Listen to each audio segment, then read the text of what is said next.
Hello, GDQ chat, and welcome back to Hotfix. We just saw a really cool run of Thirsty Suitors. I really didn't know anything about that game before that run, and now I really want to play it. And I think that's how y'all are going to be feeling about this next crop of games too, because on Creature Corner tonight, we are doing a grab bag of super cool indie games with amazing styles and amazing tech that maybe you've never played, but you absolutely should go and play. First, we're going to be starting off with Chicory, A Colorful Tale, which is a game I've actually had in mind for the show since the very beginning, because it's one of the very surprisingly rare few games where you play as a dog. And then we're going to go for Tale-Lunistice after that, which is an amazing platformer game. It really flies by. Y'all are going to love that one. And then finally, a game I think possibly is the nichest I've ever shown on this show, Ruffy and the Riverside. Really incredible speedrun. Y'all are going to really enjoy it. And it's got this amazing 2D hand-drawn kind of esque style. So y'all are going to want to stick around. It is absolute eye candy the whole night. Creatures front to back. Y'all are going to love it. And let's start off with Chicory, A Colorful Tale, All Bosses and Trials Glitchless by Hallow. Ruff. Hello. I'm Hallow. I run some games. This is one of them. This is Chicory. Chicory is like, the easiest way I can pitch this game is, what if a Zelda game was a coloring book? It's a very cozy and yet extremely, sometimes not cozy game from 2021 by Wishes Unlimited. Absolutely fantastic indie, and I'm gonna play through it mostly as intended right now. There are glitched categories of this game which are much faster, but I like going through this whole story, so we're gonna go around the whole world and do all the puzzles, basically. Except we know all the answers already to most of them. So, with that said, I'm ready to go. Satan, are you ready to go? Absolutely, let's do it. All right, what's your favorite food? Ooh, you know what? Ramen. All right, let's go with ramen. Okay. I am all set to go. In 3, 2, 1, go. Good luck. All right. So we are the janitor to the wielder. The wielder is a very important job in the Picnic province, which is to fill the world with color. And you'll notice that all the color just sort of disappeared from the world. And the wheeler's brush is just lying here. That seems kind of concerning. We're just going to take it and be on our merry way. There's a whole lot of cutscenes we're skipping. We're going to be doing that quite a lot. I'm also going to do a quick save and quit there to get on top of those plants. You'll note that our paintbrush here, which is, well, our is a strong way of putting it. The magic paintbrush here is our way of interacting with the world. And it can make plants grow, it can make plants shrink in some cases. That's like a majority of it, honestly. But later we're going to get more abilities that have to do with our paint. And those are unlocked after we do some boss fights. There are boss fights in this game. The cute coloring book game has boss fights. It gets very real sometimes. Anyway, here's the first one. Getting right into it. The music's going to pick up quite a bit here. And waiting for this eye to appear. All right. This is the other way our paint interacts with the world. Dealing damage to bosses. Very useful.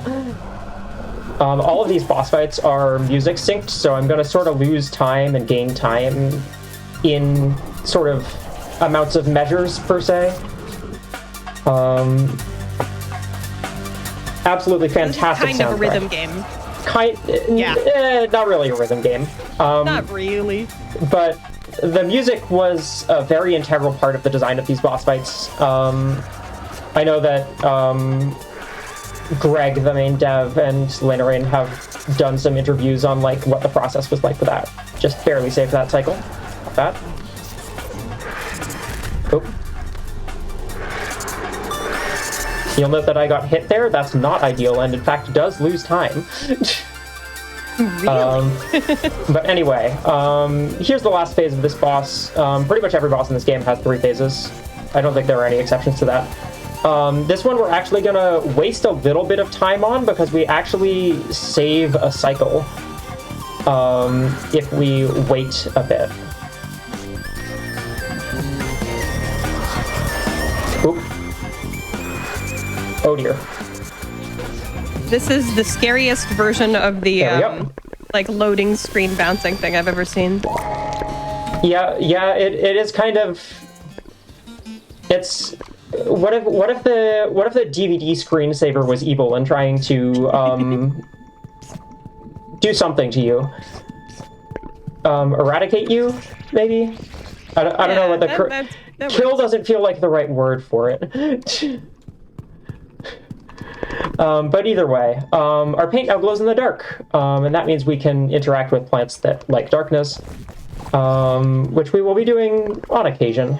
But in the meantime, we're going to go check in with Chicory, who's the wielder. All right, this has been checking in with Chicory. We are now going to head off to Potluck. There's a whole lot of really, really fantastic story cutscenes in this game, which I will be entirely skipping over.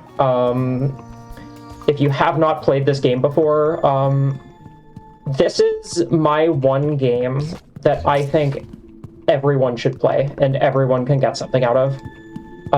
That goes especially if you're a creative of any type, if you make music, if you make art,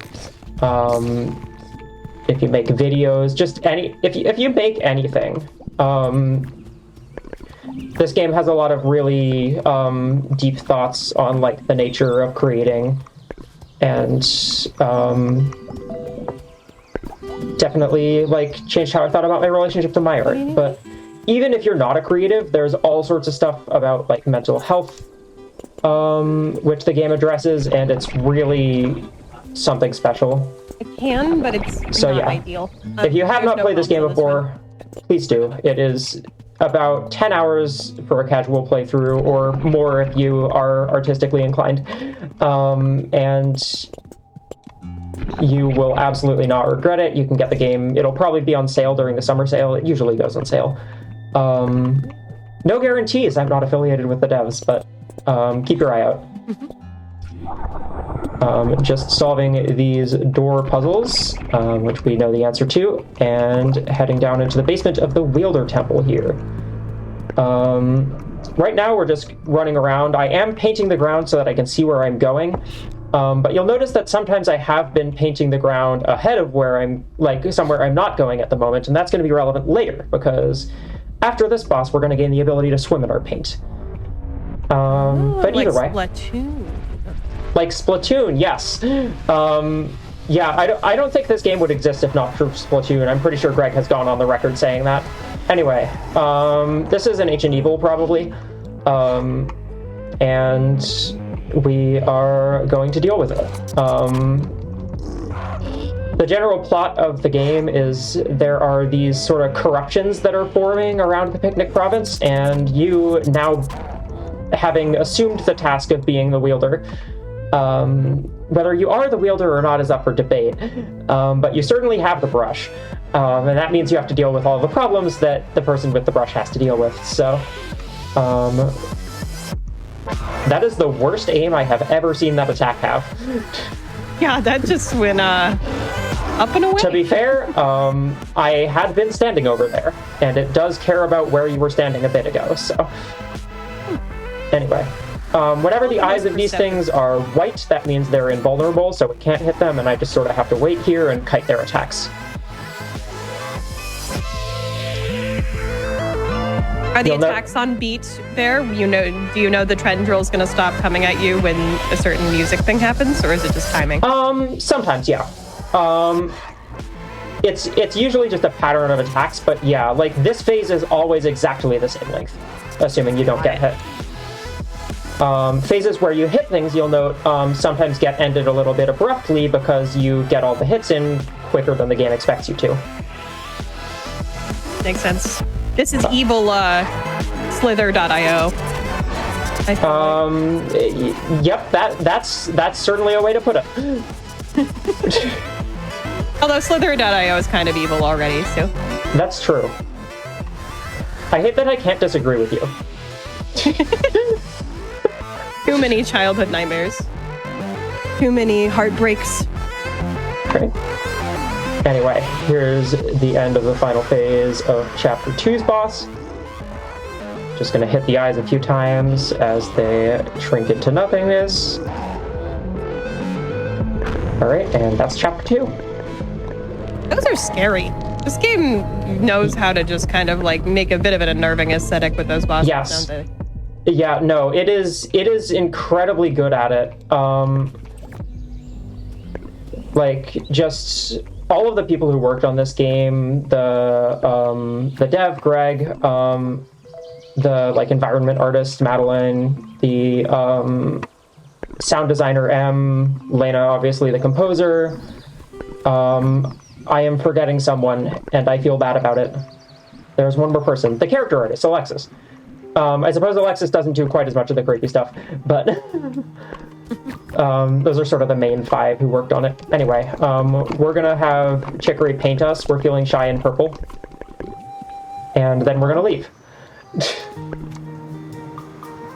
But yeah, I mean, they did a really fantastic job of, like, making those heavier sequences hit really hard. You'll note that they're taking up a lot of the time of this run so far. That's going to continue being the case for much of the speedrun. It will not be much of the case for your casual playthrough. We just, you know, have objectives and are trying to do them as quickly as possible. I unfortunately got kind of stuck in the corner there, which occasionally happens if you have like a little bit of paint right on the edge of some platform. But this is a fun little movement section, Gulp Swamp, where we're going to be swimming through these vines. Yeah, I can like hardly parse what's happening. This is really impressive. The answer is less than it looks like, but I am trying to paint ahead of myself wherever I go, and that's the tricky part. What's difficult about running this game, and what I think is so rewarding about it, is the fact that your hands are doing 2 very different things. This is a bubble. We hate them. They are incredibly unwieldy. Alright. Oh, I went a little too far to the right there. Anyway, here's where spoilers start. So, if you care about spoilers for this game, leave now. If you don't, that's fine. It's been out for 5 years.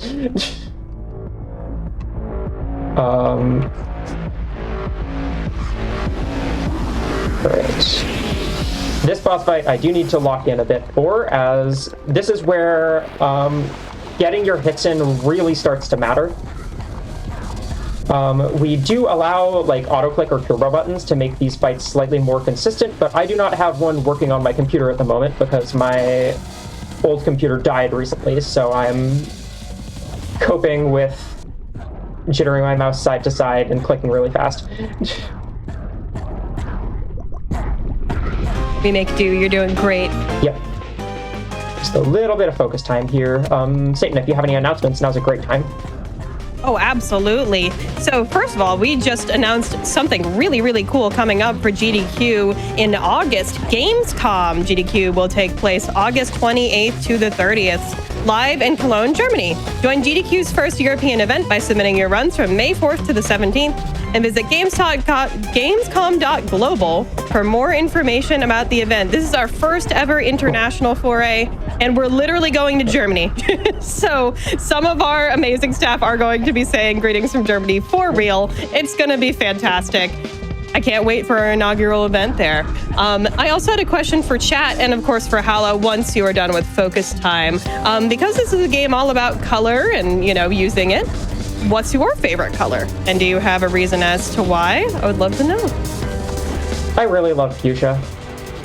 I'm not sure why or when it started, but it started and it's just great. It's a great color. That's a really good pick. Yep. Oh my word. Okay. No significant time loss without an auto-clicker. I feel really good about that fight. Huge. GG's. On either of the phases, which is impressive, honestly. We can now jump in, gaming. And flip over gaps, which we're going to sort of intersperse with our swimming. Swimming is just ever so slightly faster most places, but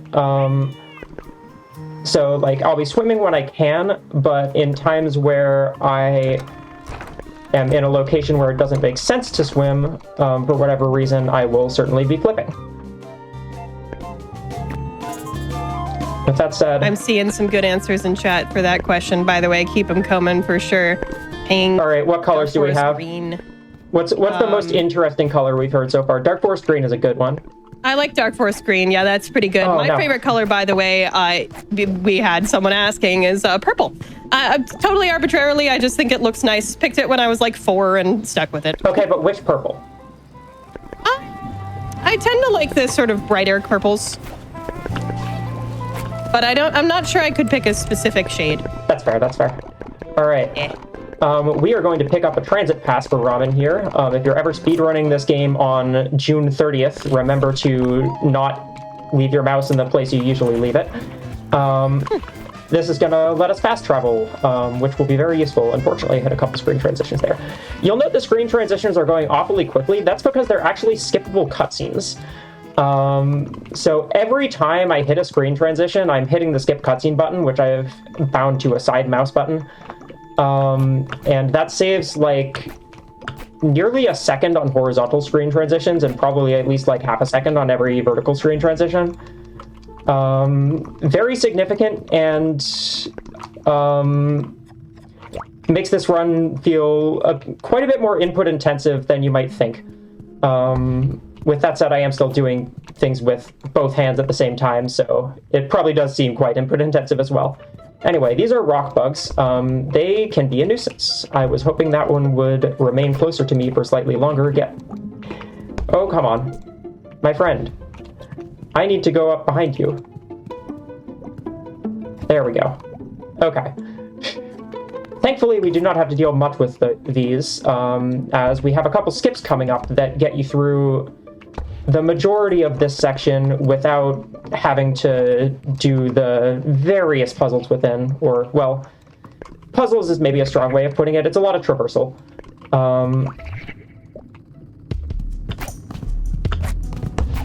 But we have another bubble here, and a lot of the puzzles are just push a bubble across a rock bug, or take a rock bug somewhere. But we're going to say no to that and use some geometry exploits to basically just skip the entire section of Grub Deep, which saves at least a minute even over the best runs, and probably like 3 or 4 minutes over the worst ones, because rock bugs.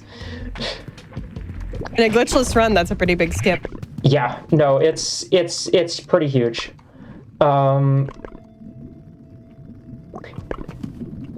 You might look at that and Quick consider, question hey, is from, that a little bit of a glitch? You're kind of abusing some geometry there, but if you watched a glitched run of this game, you would understand.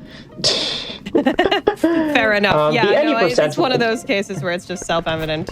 The any % world record is under 3 minutes. Oh, well, there you go. Yes. Anyway, this is Chapter 4. We were enlisted by the Bug Kingdom, or Queendom, to come help them with the corruption that's down here, so we're going to do that. And this is a lot of people's favorite boss fight in the game. It's certainly the coolest in terms of mechanics, I think. You're going to see our paint mirror itself.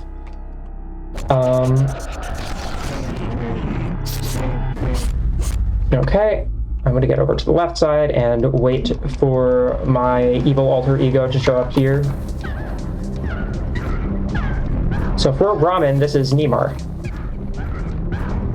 Ah, Neymar. I'll have to alternate here between hitting them on their side of the screen and our side of the screen. They have a shield up right now, which means they're invulnerable, but once I get them into that little white circle on their side of the screen, then they are vulnerable to attack again. This is very much focus time. Super creative. Oh, yeah. Nope. Okay. All right. And now I really have to focus for like 20 seconds, as they're going to keep moving around and then they're going to stop moving around, and I have to react to that and paint across from them accordingly.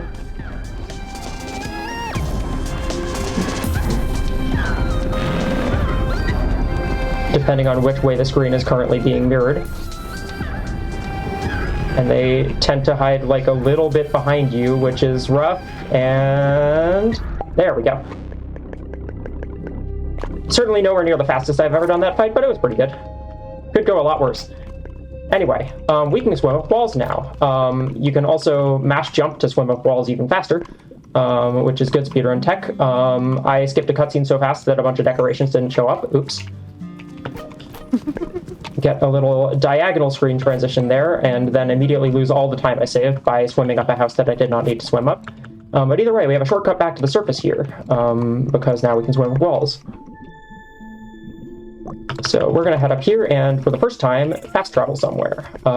Fast travel can only be done at these benches. We're going to go back to luncheon, and check in on Chicory, because last time we had sort of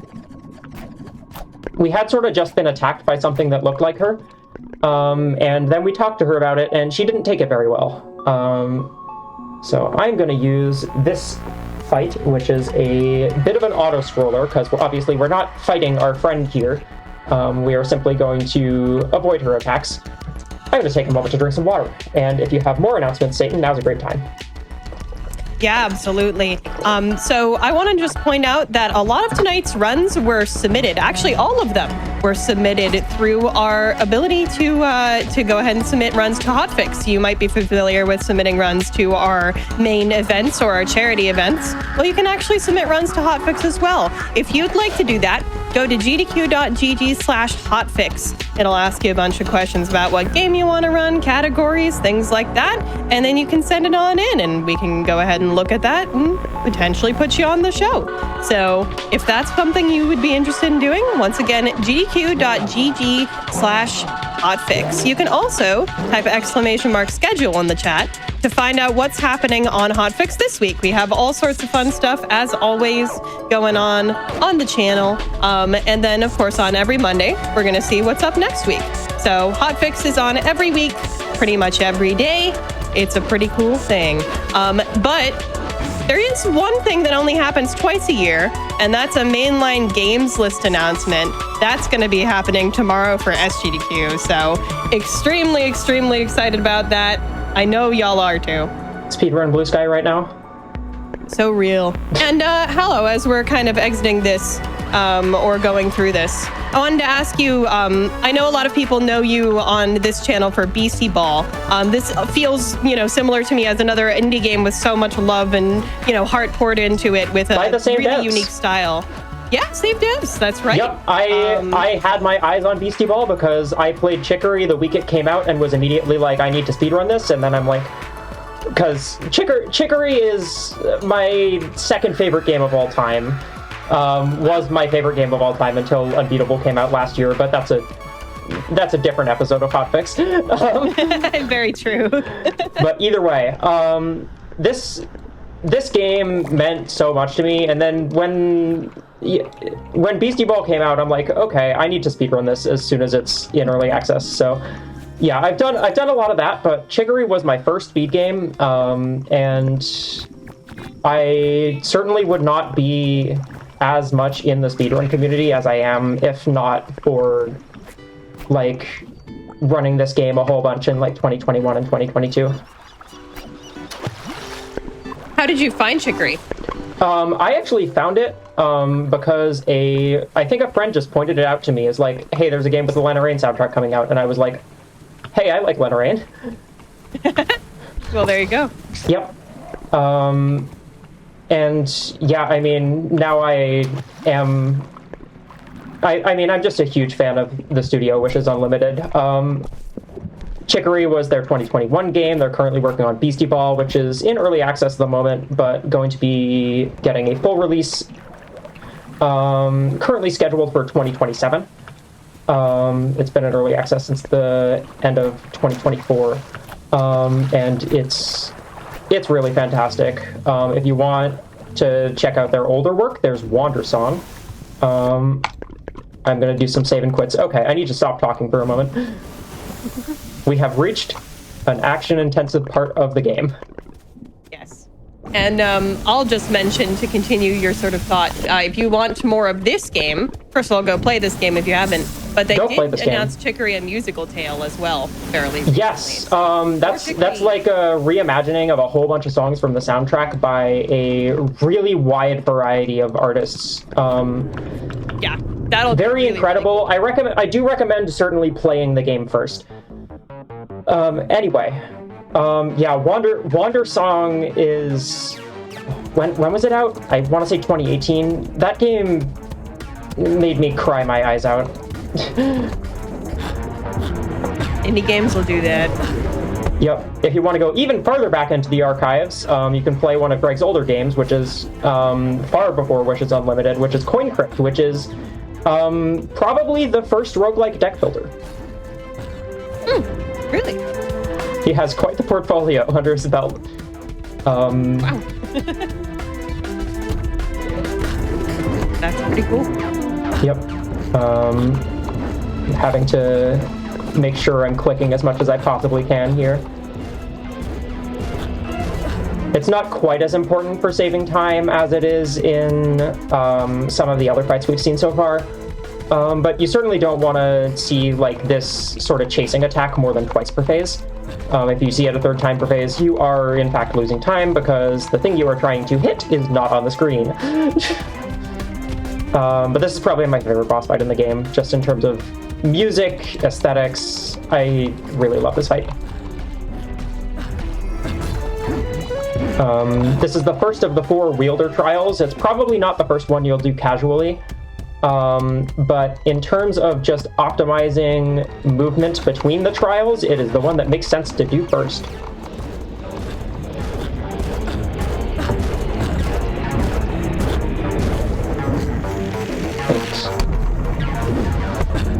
Get to play a little guessing game of where Blackberry here is going to pop up. Whenever you get it right, you feel like you're really good at the game, and whenever you get it wrong, you move your mouse very quickly.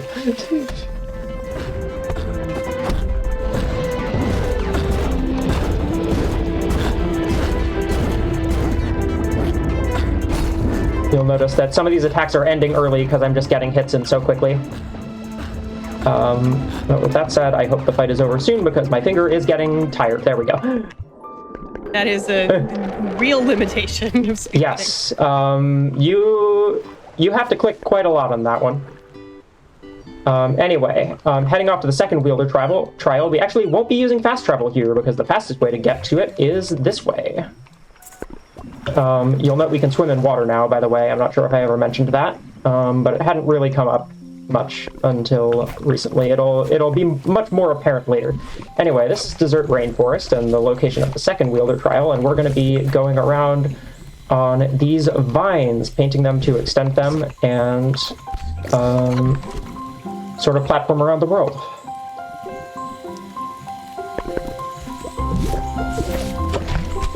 Oop. Did not mean to do that.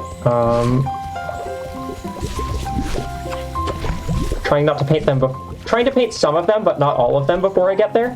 If I ever paint the wrong one, you'll know, because then I stop for a moment like that.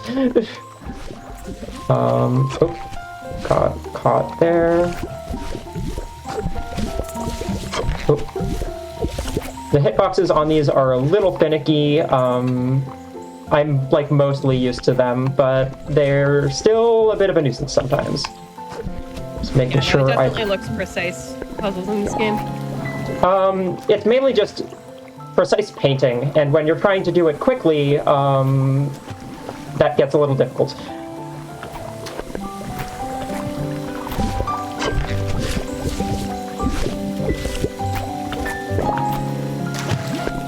So we're picking up some of these brush flowers so that we can go plant them. This is a much more chill trial than the last one, which is, you know, a corruption.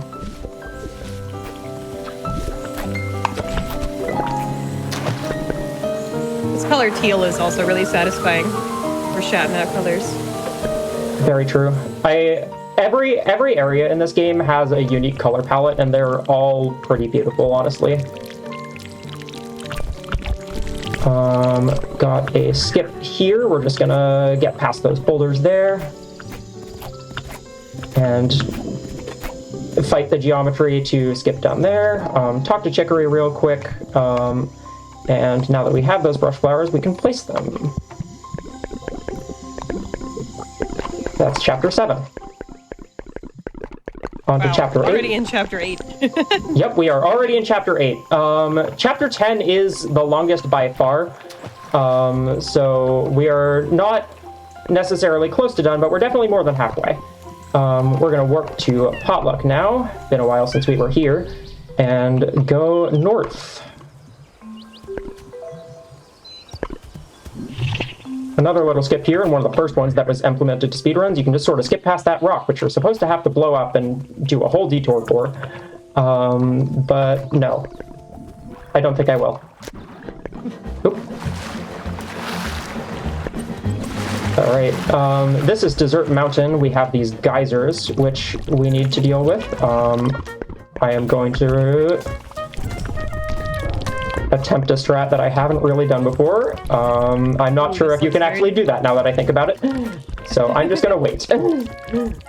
Fair. I don't recall if it works or not. We welcome experimentation. Oh, come on. Alright. Oh, okay.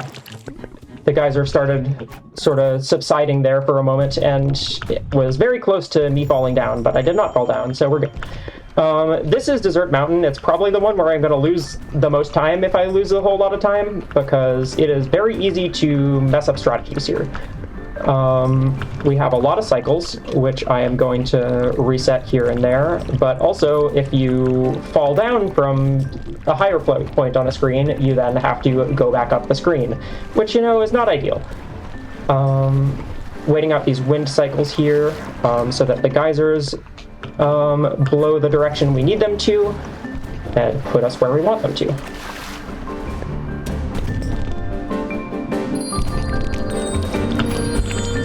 We sit in this cloud for a while.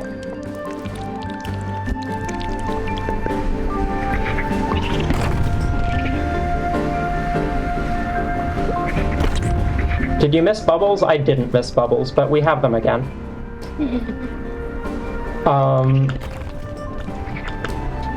Got a whole bunch more of those along here.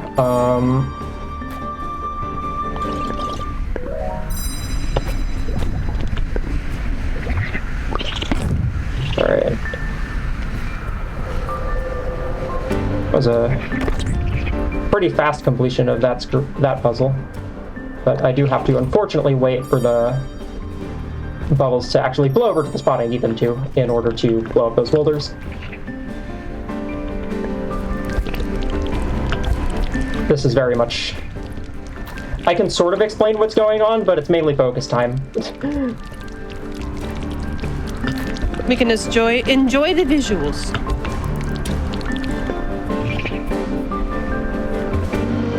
Yes.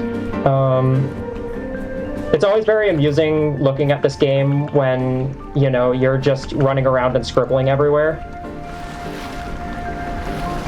Because it's certainly not like the intended experience. Okay. Losing a bit of time here as I missed that geyser first try, but it's a tight timing on that one, so I'm not too mad about it.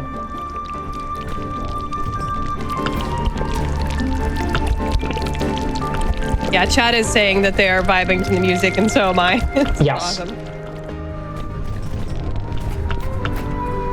There's so much fantastic music in this game. This is one of the few tracks where it's like, yeah, we actually get to hear a significant portion of the music. Because, like, some of my favorite tracks in the game, we hear for, like, 10 seconds. Anyway. That's Chapter 8. One more wielder trial left before we can go fight the final boss. Dive down this waterfall real quick. If I can swim up that wall, please. There we go. Speaking of songs that are really lovely, but you only get to hear 10 seconds of, that one. Off to the last wielder trial. All the 4 trials are in sort of like the 4 corners of the world. All I'm hearing about that sound thing is play the game. Yes, play the game. If you want to actually solve these puzzles, play the game, because they're good puzzles. And you're going by fast enough, I don't think I'd remember a single solution, honestly. Oh, yeah.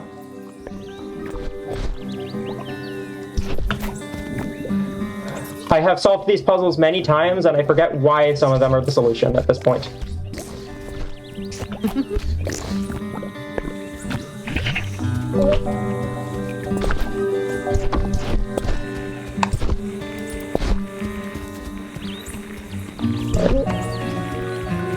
We're nearly done with bubbles, I swear. That might... There's, I think, one more. Nope. I accidentally put more paint on the door as I was trying to paint the ground beneath me. Not ideal.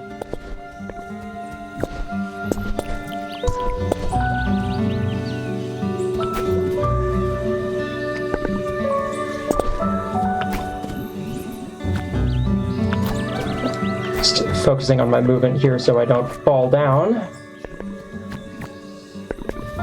Important. Right, and 4 more puzzles to input. Here's a little shortcut that the devs left in because it was just convenient. You can just flip across those. There's a lot of little weird bits, like quirks of the sort of 2.5D nature of this game, and we make full use of that.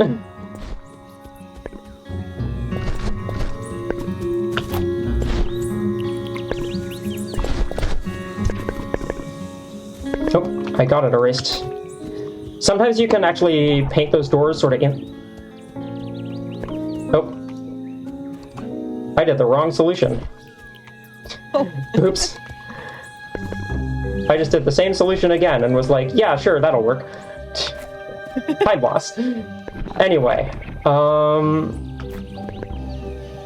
that is the end, or, well, nearly the end of the last Weirdo trial. There's a whole lot of lovely stuff here, and look at my lovely self-portrait that I just drew.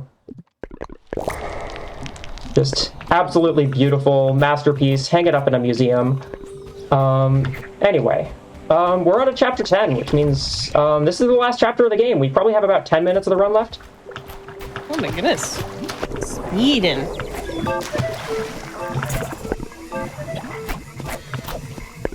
I love how the entire game is like a coloring book, essentially. Yes. In terms of the way that it's drawn.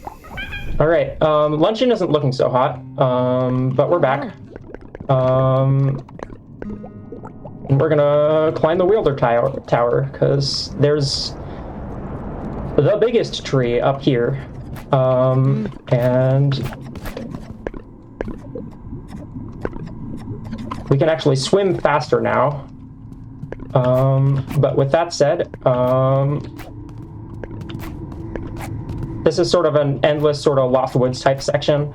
So I'm just gonna go far enough into the screen that it triggers any cutscenes or triggers progression, and then sort of flip back because it saves a little bit of time over walking the entire way along the screen. And here we are. Our evil self is back, and they are trying to get rid of us.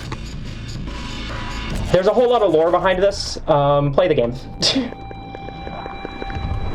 There are explanations for what's happening. Anyway, we don't have a brush anymore. That's not great. The color is fading from the world, and we are not feeling too good about ourselves because we just failed to do what we were trying to do at the top of that tower. And we have a little bit of a walk of shame to do. And by that I mean we're slow, and I don't know, we're feeling a lot of shame, but everyone else around us in the game will tell us not to feel bad about it.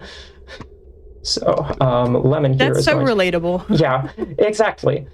There's so much, like, so many good feels around, like, mental health subjects in this game. And yeah, it's cozy. no, I mean, everyone really truly is their own worst critic, and it's nice to see a game, say, hey, you know how you feel bad about yourself for things that maybe you shouldn't feel as bad about? Well, Here's the character you love dealing with that too.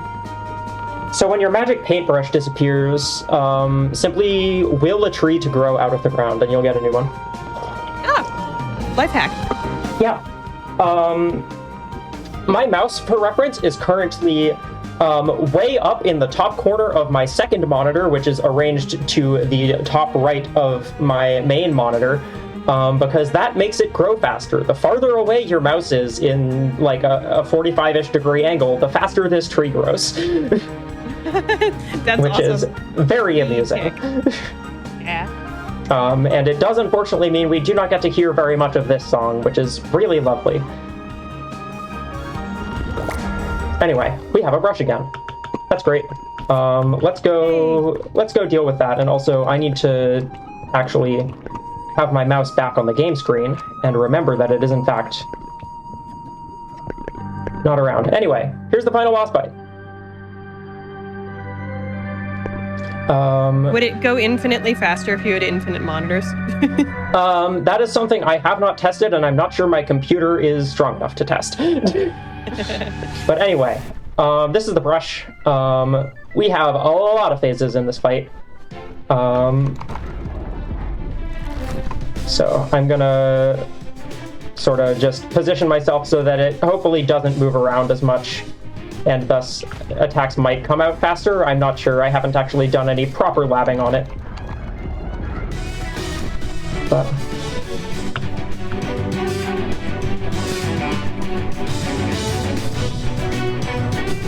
some phases of this fight do actually rely on like simply how many attack patterns there are rather than just music cues. Some later phases of this fight will actually have a bit of randomness. RNG. In terms of like how likely you are to sort of get what you need to progress, which is a little annoying. In one of the phases, though, we can manipulate that, which you'll be seeing in a little bit. There's one more phase before then, but...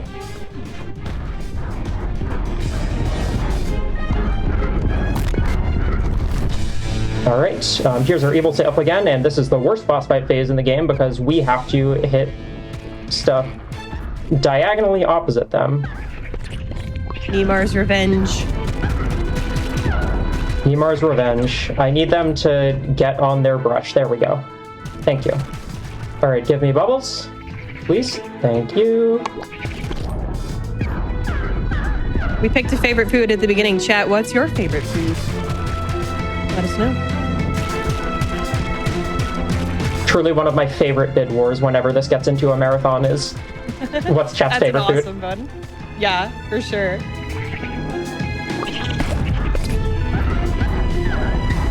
All right. Okay.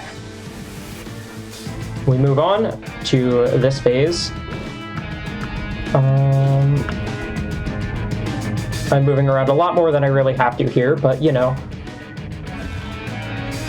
there are some pauses. Gotta do something with them. All right. And make sure I don't soft lock the game. There we go. Okay, cool. We're good. If you skip that cutscene too quickly, you do soft lock the game. Anyway. Right, it doesn't work in this phase. Okay. It is, in fact, the next phase that I need to do that in. Here, we're just sort of waiting for our Chicory here to do that. Hold on. That was very good RNG. I took that hit intentionally to see if it would do anything, but I don't think it does. I love labbing live on the GDQ stage. With that said, it did get 2 attacks out really quickly. And what happens is, like, each of Chicory's sort of orange paint throws here is more likely to succeed. The first one's like 10%. So we got a 10% roll on that first one, but we got 2 throws really quick here, so that was quite a fast phase. This is the phase which we can save a lot of time on. All right, give me another attack, please. There we go. If you take enough hits to actually, like, die, the next throw in this phase is guaranteed to succeed. Unfortunately, I do need to remember to actually take hits. That is counterintuitive. Yeah, quite. There we go. All right, throw for me. There we go.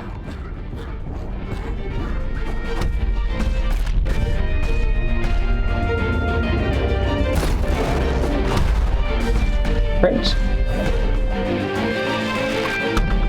All right, come on. Send it. All right, last phase. And by last phase, I mean last phase with 3 sub-phases, because this game really likes 3s, and we need to fight so many different versions of this brush here. Anyway, now we're gonna wait out a number of attacks here. This one's pretty consistent with how long it takes, and we just get to jam out for another 2 minutes.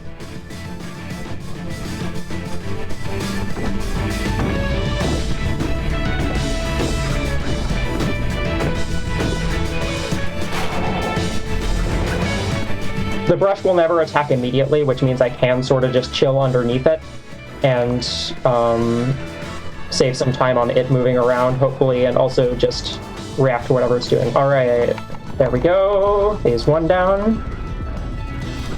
Nice. You want to count down in chat? 2 phases left. Yep.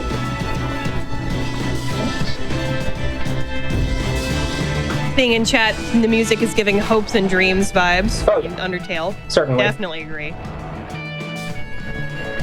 Is it just because there's a rainbow-like character on screen? Is that all that is? There's some similarities, yeah.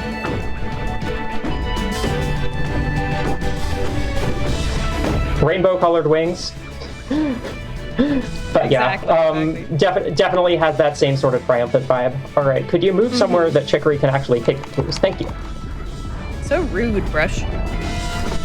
Incredibly. It is a very rude brush. It's why we were trying to get rid of it. I definitely want to play this game to know why we're fighting the brush. Yes. It is definitely spoilers that we are fighting the brush, but you know, whatever. We gotta see the whole game. It's a speedrun. It's a speedrun. Well, I mean, I could do a bad end speedrun. That's about 14 seconds long, and you don't have to do the whole game. Ah. 14 seconds long if you're really good, which I'm not. At specifically bad end, that is. All right. Oh, come on. All right, time. I didn't think it caught it there. Oops, we did another phase. It's all right. It's all good. Okay. I thought it hadn't got caught there. I thought the Chicory's throw had missed, and so I wasn't ready to call it. But anyway, that's Chicory, All Bosses and Trials Glitchless. Hope you all enjoyed watching. What was my final time? That felt quite fast. 45:20. Oh, that's a PB. No, let's go. GG's. Yeah, not bad. Wow, okay. I'm happy with that. I'm like, I'm going pretty fast here, but... Yeah, wow. All right. Huge GG's. Yeah, this category is super fun. I basically sort of chose this category when I was first starting to run this game and routed it way back in 2021 because I wanted to play this game over and over again. And I truly never get tired of it. So yeah, this game's fantastic. I feel like I barely talked about the story because I was too busy going places very quickly. But it's I cannot stress enough how special this game is, and that I really do think anyone and everyone should play it. Like, regardless of how old you are, this game has something for everyone. Yeah. If you want to speedrun this game, because you didn't know how cool the speedrun was before you watched this, but you had played the game before, you can head to the speedrun.com page and join the Chicory speedrunning Discord. It's a lot more active in terms of or it's not like super active, but there are a fair number of glitched runners. But if you want to join me in running glitchless, I could always use some competition. So hop in there if you're interested. I have some ancient tutorial on YouTube somewhere if you want to learn this specific route. But other than that, if you want to follow me, I stream on Twitch at Hallow. That's HALLOW.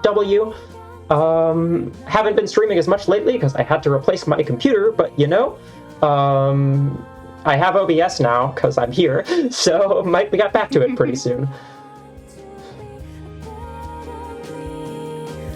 Fabulous. Well, absolutely. Hello, welcome back everyone to GDQ Hotfix. This is Creature Corner, the show about games that feature non-human player characters or protagonists.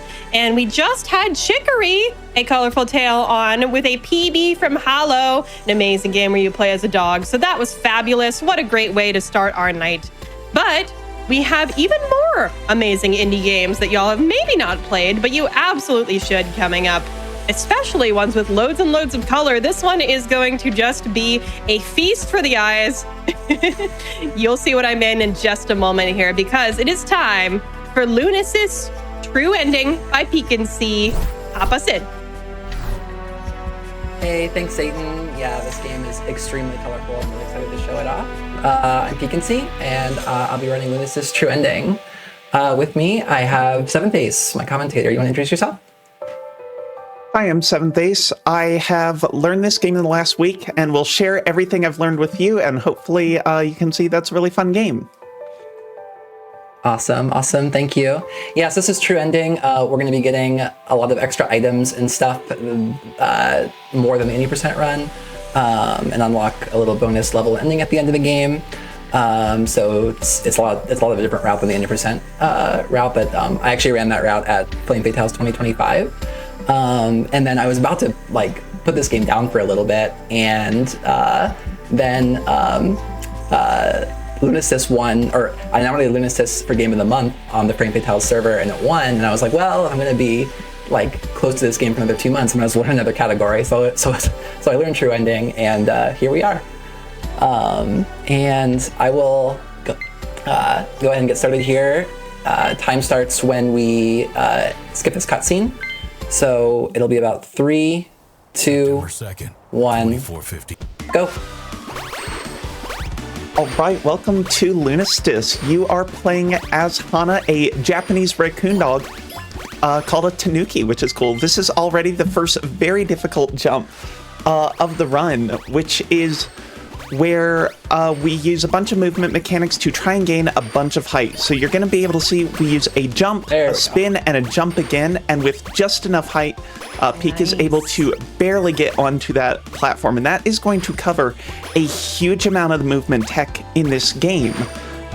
There's going to be a lot of jumping and spinning and using those in combination with the world geometry to fly all over the place in really increasingly complex ways, so it's going to be really cool.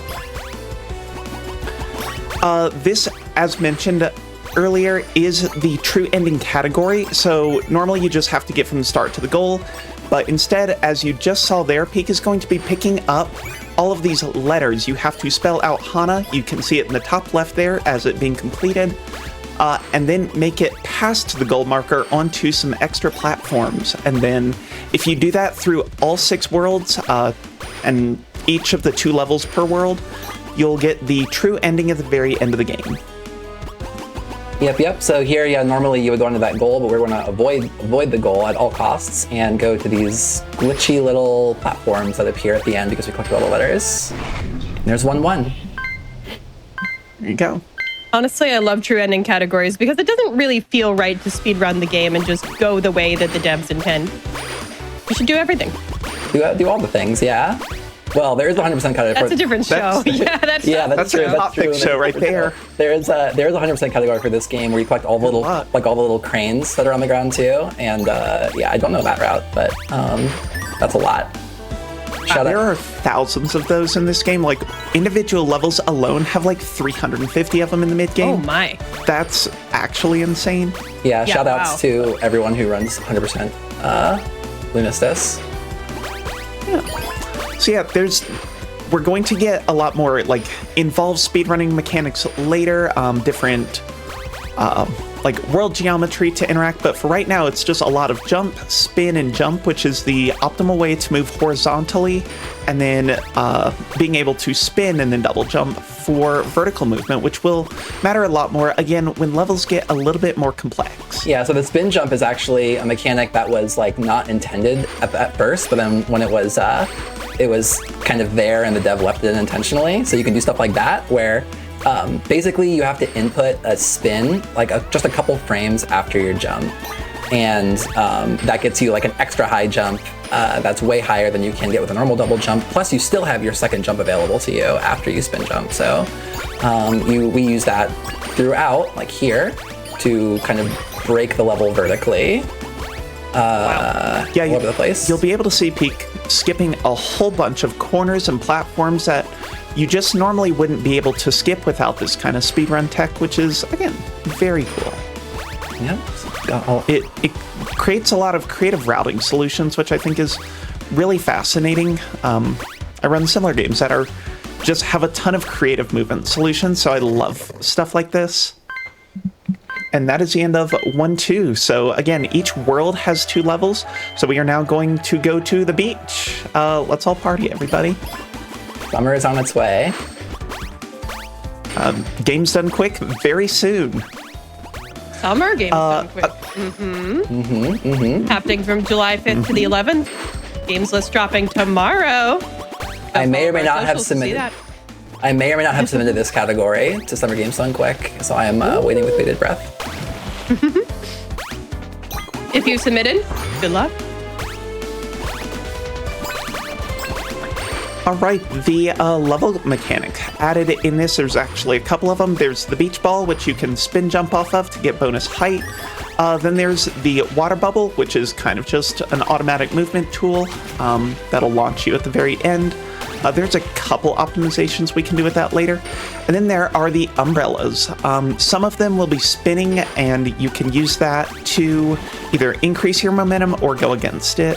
So each of those will create just a little bit of extra speed opportunities when they present themselves. Yeah, most of these water bubbles you want to stay in as long as possible. Some of them, because they're faster than normal movement. Some of them, like the first I was just in, are slower than normal, so you want to hop out of them early. Yeah, you'll also notice that Hana's getting a big height boost right at the end there, out of the water bubble.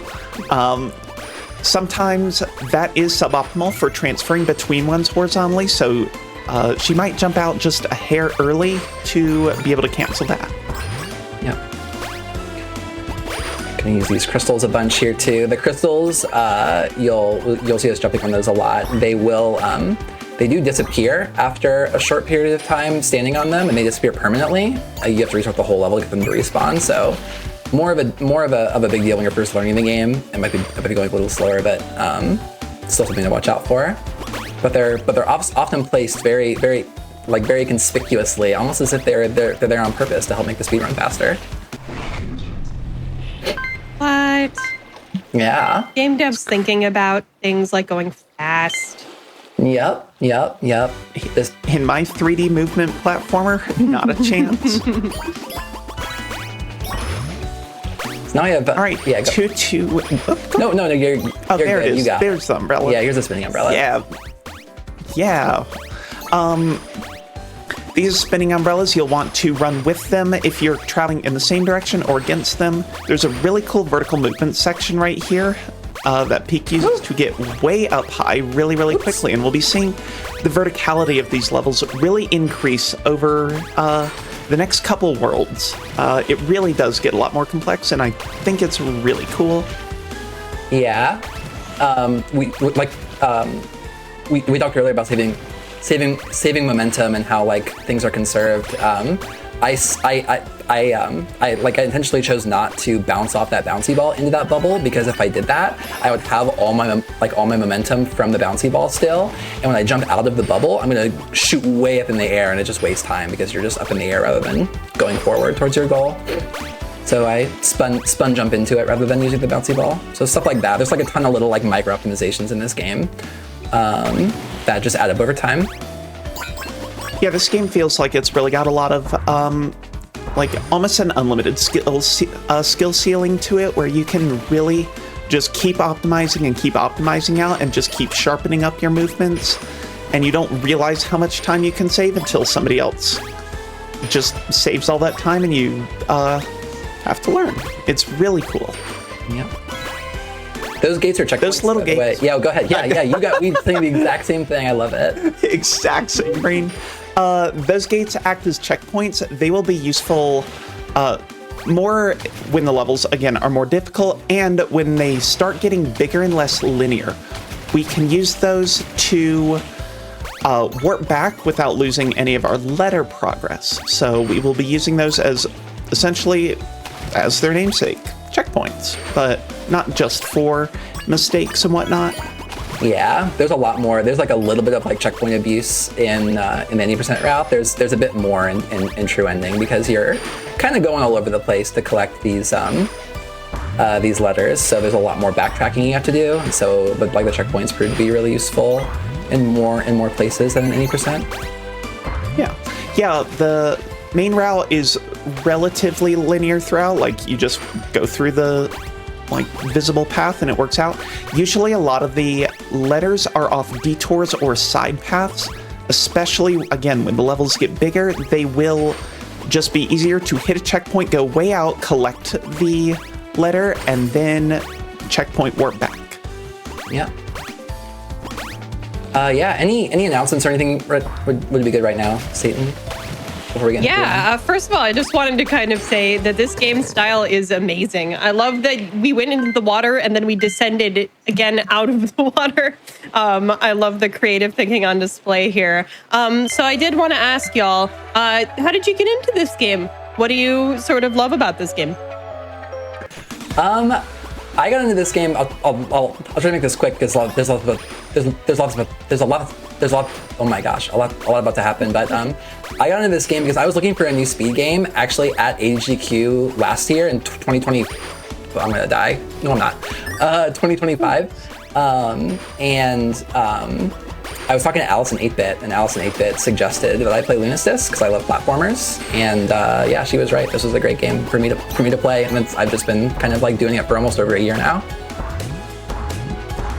All right, we have a bunch of cool mechanics. World 3, this is Park and Family, really speeds up. These are water slides / rails. We will refer to them as both. You get a whole bunch of speed, and then at the end, you get launched with a nice spin jump. You're able to cancel the forced movement of it, and then get to redirect your momentum and pick up that letter. That trick is so cool. Very tight. Yeah, wow, so clean. Yeah, This is like Mario Kart here. This is like a speed up platform or a little floor.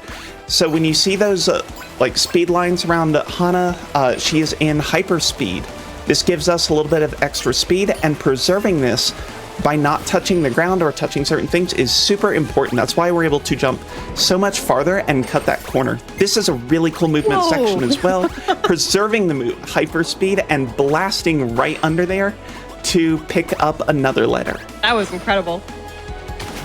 Then again, important there not to touch the ground. Yeah. It's really important we don't touch the ground there, so I can jump out of that bubble and go to this side rather than behind me. There's a rail section that you would have to go to normally if you didn't have the speed from the hyperspeed pad still.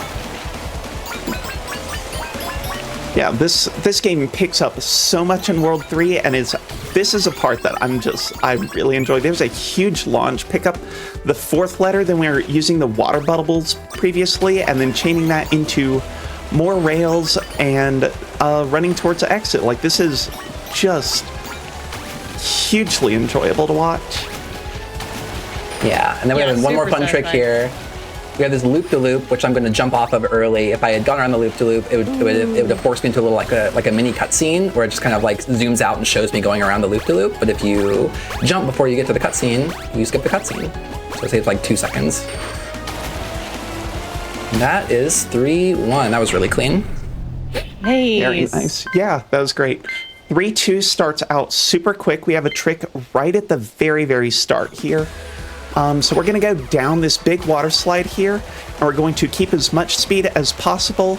And then at the exact right moment, she's going to jump. Let's go. And then it's double jump right on up. That is very, very close. Very well done. We're going to hit that checkpoint, and that will be our first use of like checkpoint abuse / warping back. But yeah, that is a pink crystal jump, and that was super clean. Yeah, that's probably the hardest trick that's in the true ending route. Well, that I have in the true ending route. There's one trick I don't do. That's definitely harder. But yeah, that's it's a really, really precise timed jump and a really, really precise set of inputs there to kind of like slow, like sort of control Hana in the air and land on that crystal. So yeah, get the letter, go to the checkpoint. Yep, that is exactly it. And then we don't have to do all that backtracking, so now we can just go to the next section here. I think we do a good bit of hyperspeed preservation, as long as just dodging all these enemies, which just exist all throughout the level, but I genuinely don't even notice them because Peak just blasts past them in so many cases. Yeah, and the hitboxes are kind of weird too. It's like they're actually smaller than they look. Oops, almost missed that letter. Nice save. Yeah, those purple cannons just launch you as well. And again, you can spin jump cancel out of them. Nice little rail transfer there. Oh. And allow you to just get so many places and do so much really, really cool movement. So, yeah, it's awesome. This is my favorite level just from watching this a couple times. Yeah, this level is even cooler than 80%, I think, because there's like even more like wild stuff that you do to skip around on rails, but you can't do that in true ending because you'd miss letters. We're gonna hit this checkpoint and then just jump off the cliff here. Goodbye. We do a big blind leap of faith, spin and jump, Ooh, nice. And that'll land us exactly on that rail booster, which launches up to the last letter, and then we revert back to that checkpoint right next to the exit. Still have one more letter to get, and it's hiding behind the exit. We do a little leap of faith and just hope that platform appears. It always does, but it still always scares me. And that is God, if you're enjoying this as much as I am, y'all should put some like type emotes or animal emotes, anything that you feel fits the vibe of this game, because I am having such a good time watching this. All right, this starts food and comfort. This section is crazy. So first off, we want to note the musical notes at the bottom. This whole level is on a global cycle. So whenever the red note is hit, we are on all the red platforms appear. When the blue note hits, the blue platforms appear, as well as everything else in the level cycling as well. This includes hazards, traps, boosters, extra height, etc. So it's really important to move very well, especially through these untimed sections. Nice little set of spin jumps there to stay on cycles as often as possible. Yeah, so like pretty much like the first like, you know, in both 4.1 and 4.2, the first like 30 to 45 seconds are pretty much scripted. I struggled a little bit to get on the first platform of that. Please, okay, good. To get on the first platform of that. Actually, I'm gonna try to backtrack that. Okay, Smart. we're gonna play it safe. Yeah, so like now I'm improvising basically, which you're seeing in real time. I don't know what's gonna happen. I have to just kind of like watch the level as it's coming at me. But yeah. We made it without dying, which is the goal, obviously. Yeah, the speedrun folks have red cycles and blue cycles. So once you start, you can figure out. You can choose which cycle you're on by just waiting a hair or whatever's available as soon as possible. So some of them can be very, very... There's obviously a fastest cycle, and then sometimes you can just back up into the second cycle. So as long as you know how the whole level works, you can at least work into the cycles decently well. Yep. We're coming up to the end of 4.1 here. We have one more letter to grab, and then we're going to be right at the end. Also, this level looks so tasty. It really does. It's reminding me of if y'all are Sonic Colors fans in chat. There was the dessert-themed level in that game. Very much being reminded of that. All right. All right, 4-2 on food and comfort is going to be pretty precise off the start. We're going to first jump over here. This sets our cycle so we know exactly where we are. And that is going to let Peak know that hopefully she can make a jump 25 seconds from now. Oh. Actual so, Peak staying gameplay. on. Absolutely. That being able to hit that red platform there is the first indicator that things are going well so far. And if we do, we hit that blue platform with just enough time remaining left on it. So that was the 30-second opening cycle. Now we're going to try and get on this little dude, which is painfully difficult. But second try is honestly really good on that. Yeah, I struggle really hard with that usually. Yeah, those candies, I have them in my notes. They are called dangos, apparently. We are in a double time section. Check the notes at the bottom. Never mind, I missed it. Because Peak actually just flew past it. I had more time last time. It was double time for just a second where they cycle twice as fast, but Peak just totally crushed that section. There's so much to talk about in these levels. Yeah, they really go by. Yeah, you have a tough task, 7 days. You're doing great. I appreciate it. Thank you. I think we're actually, we're not immediately close. This is very obstructive to see. Yeah. There's a cool little thing you do there where you like fall off the platform and then spin and then jump to go like under those like vertically oriented platforms. So you don't have to worry about like running into them.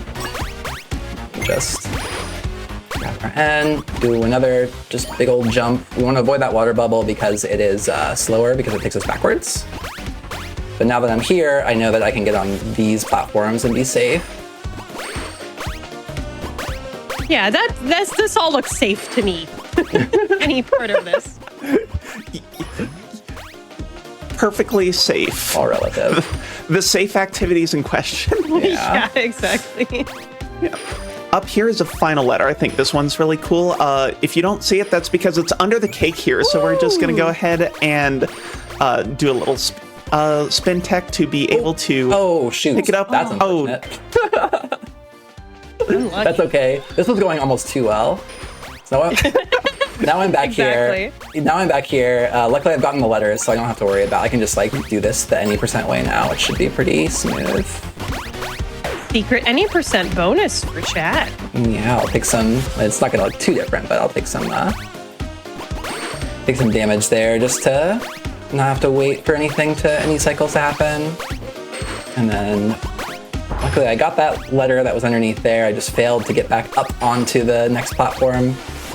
Didn't quite do a full height spin jump. You can, when you do the spin jump, like there is like a you can get different heights on it depending on how much you're like holding down your inputs. So it's definitely possible to like execute the spin jump but not get high enough, which is what happened there. That's good to know. I actually didn't know that. But there's 2 Tetris pieces. Just have to shout that out.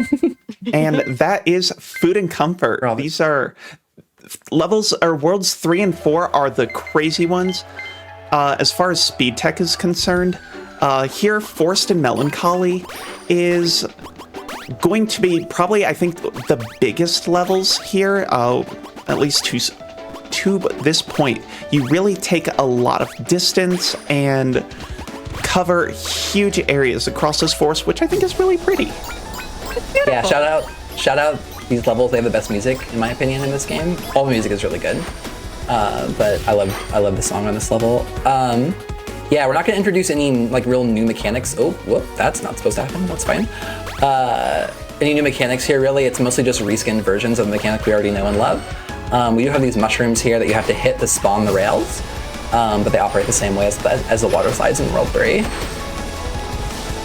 Yeah, there's a cool part coming up with these rails. preserving a little bit of hyperspeed, I believe, through here. Yeah, that we have allows to. the corner to get cut there. Very cool. I'm trying to like find my visual cue for the part we practiced yesterday. Oh yeah. Practice. Oh yeah. It's at the end. Ooh. Oh, that's a crazy one. Oh, That's wow. right. Preserve hyperspeed to go find that N way on down there. That is a crazy jump.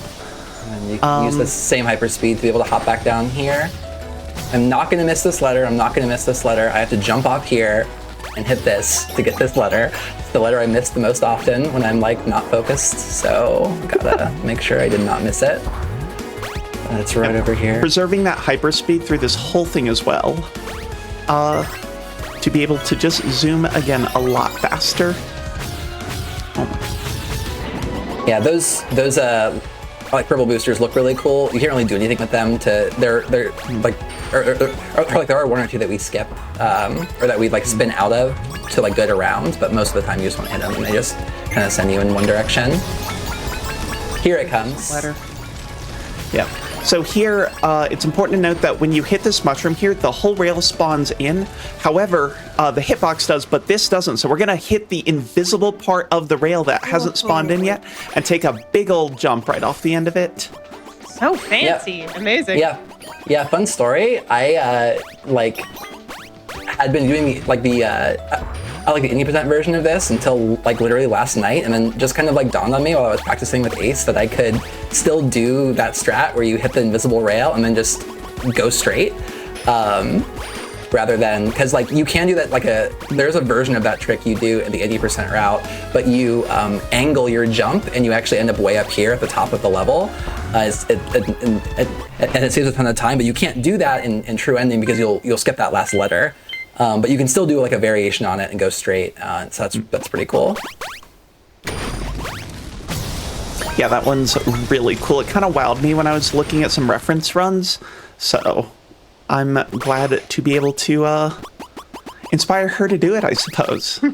This is 5-2 Unforced and Melancholy. If you notice at the top right, we have 3 little teardrop water droplets. That is our objective for this level. I believe that this is the longest level. Yeah, definitely. Of the run. Tiny little movement tech there is to hit the dirt of the mushroom and then jump up to the mushroom, which is really cool. Cuts out like a tiny movement section. So we're going to hit a checkpoint, and then that's like a central hub area, and then we're going to go out to each of the 3 sections where the teardrops are. They are inside this, so we're going to break it open, then revert back to checkpoint, and that will go ahead and in just a minute light up that first water droplet.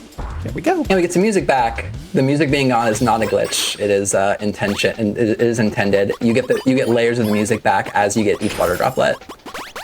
Ooh, that's cool. I love dynamic sound design like that. Yeah, super cool. Just to feel the level. Is there any like, other than it's cool, what is like the purpose of that? Is there like a storyline purpose to that? Oh, not that I'm aware of, honestly. Okay. Yeah, it's cool. Just, Yeah, it's cool. Yeah, just a fun little kind of gotcha decision. Oh, I had something in my head. It's gone. You described that yesterday as the least scary jump of all time. True. Yes. And so True. Definitely the least. And I think every good 3D platformer game needs a really scary looking jump that's super easy to do. Yeah. So. Yeah. When we have our like hyperspeed movement, it happened right there. The very first jump that you do on normal ground after losing hyperspeed does still have a little bit of speed to it, like it's like half hyperspeed. So I use that to basically make it all the way to that booster. There's supposed to be a rail there in the casual playthrough that takes you to that booster. You're not supposed to be able to jump all the way to it, but because we can preserve our hyperspeed all the way till we get to it, we have just enough momentum to get us there, which is neat. We do lots of checkpoint abuse on this level also. Yeah, this level's huge. Just like look not at the character, but just all the world that exists around it. This level is gigantic. And so just moving around with checkpoint abuse is super, super important. So there's the one. The hugeness of the level is kind of Like, you know how you played Mario Kart levels when you were a kid and you wish you could just, like, roam all around them? This is giving me Maple Treeway has actually come to life vibes. I love it. Yeah. Real quick, shouting out the 100% route. There are 516 cranes on this level. Yeah. Wow. I don't know how the route works for that one. That's crazy. Yeah, I think this level took me I think my time when I played this casually was like 8 or 9 minutes, and we're gonna do it in the true ending in just about 4. So basically using those checkpoints to kind of jump around the level and rather than going the kind of roundabout straight line way that was kind of intended by the developer.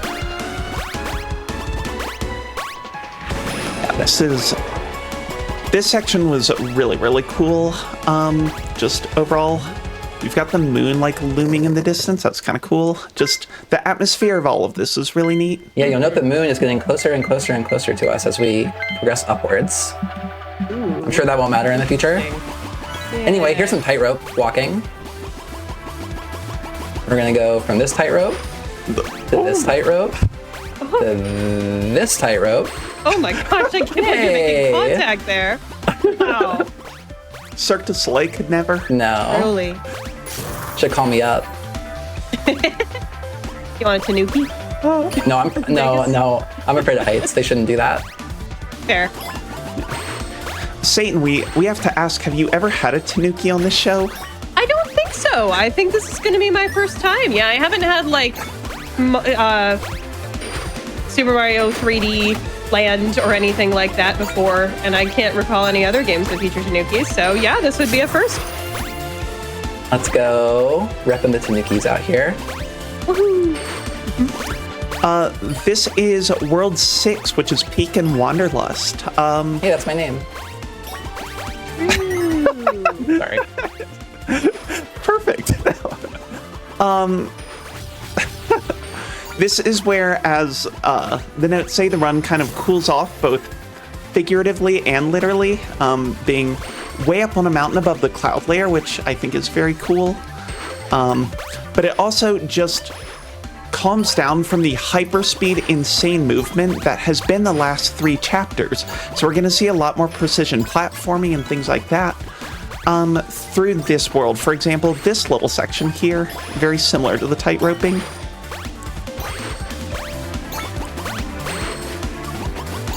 Goodness. Amazing. There's a reason I got that safety checkpoint right beforehand. But yeah, we're almost up with 6-1. 6-1's really short, actually, even in true ending. But there's one fun jump right here. See if I can get it. Oh, I did not get it. Oh, that looks tight. Yeah, you have to land on that flagpole. Luckily, the checkpoint, this is another reason I got the safety checkpoint. It's not too far away. Yeah, you gotta go for jumping it. off of. Yeah, you gotta go for the swag flag strats. Fun fact, I actually don't know what the backup is, so... Oh, we're just doing it. Heck yeah. That's not great. Are we going to improv a backup? Yeah, we might have to. No. I got it. No, we got it. Third time's a charm. We're all good. Easy. We can do this. I'm jumping a little too late and overshooting it.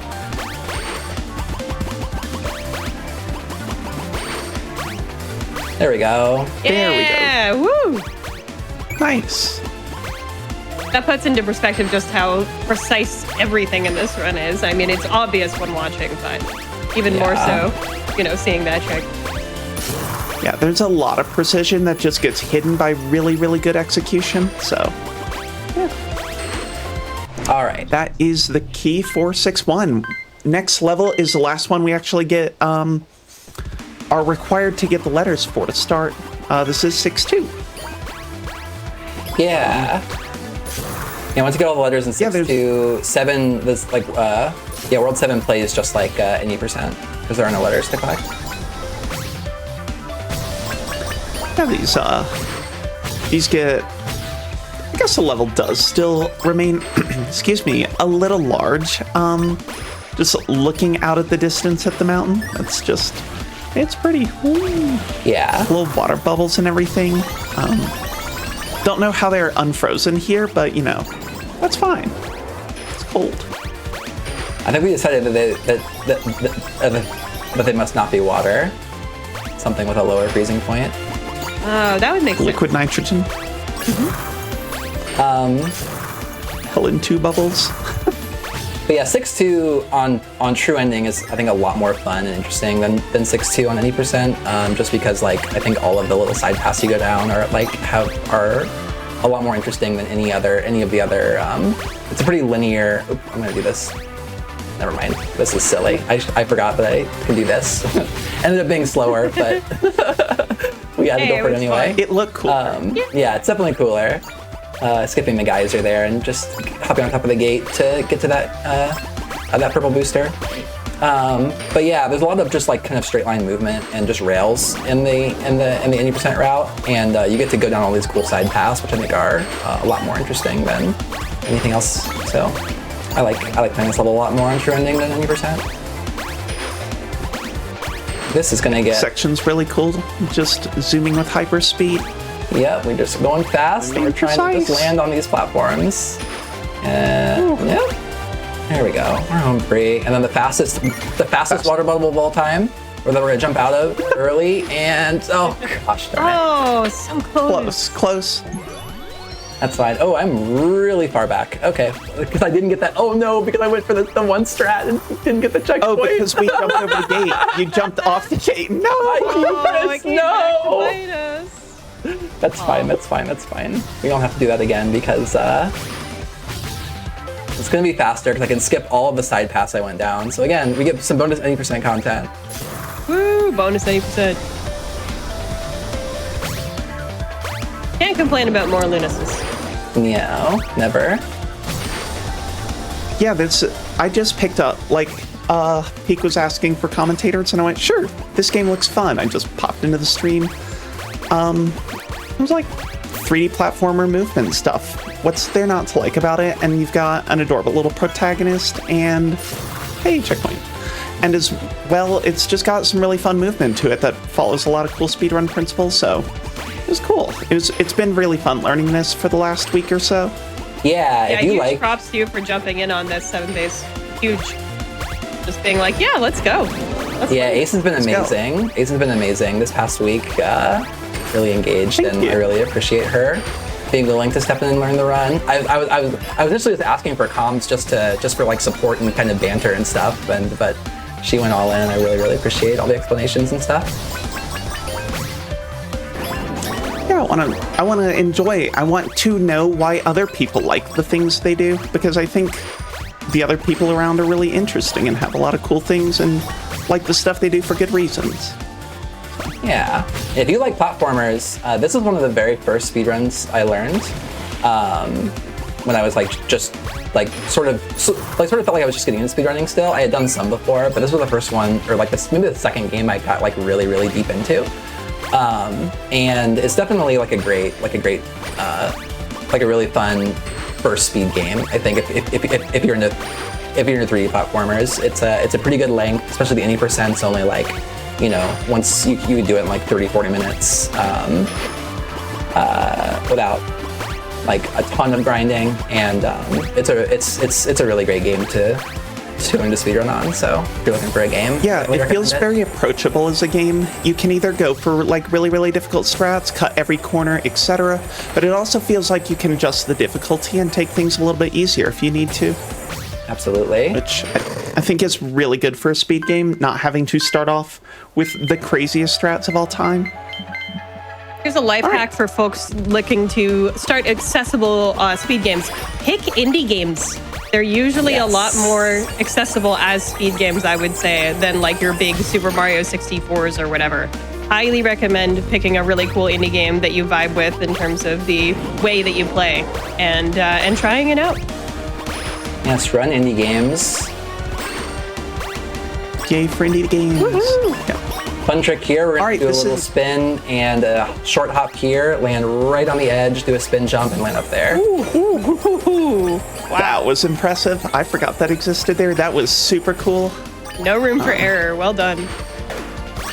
That is intentional damage, by the way. When we take damage, it resets the jump and spin resources, so that saves having to go down and then back up. So that is I think the only instance of intentional damage that is routed into the run. There's one more in 7-2. It's not going to matter because I'm going to take a safety checkpoint that's going to make it irrelevant, but you will still see it.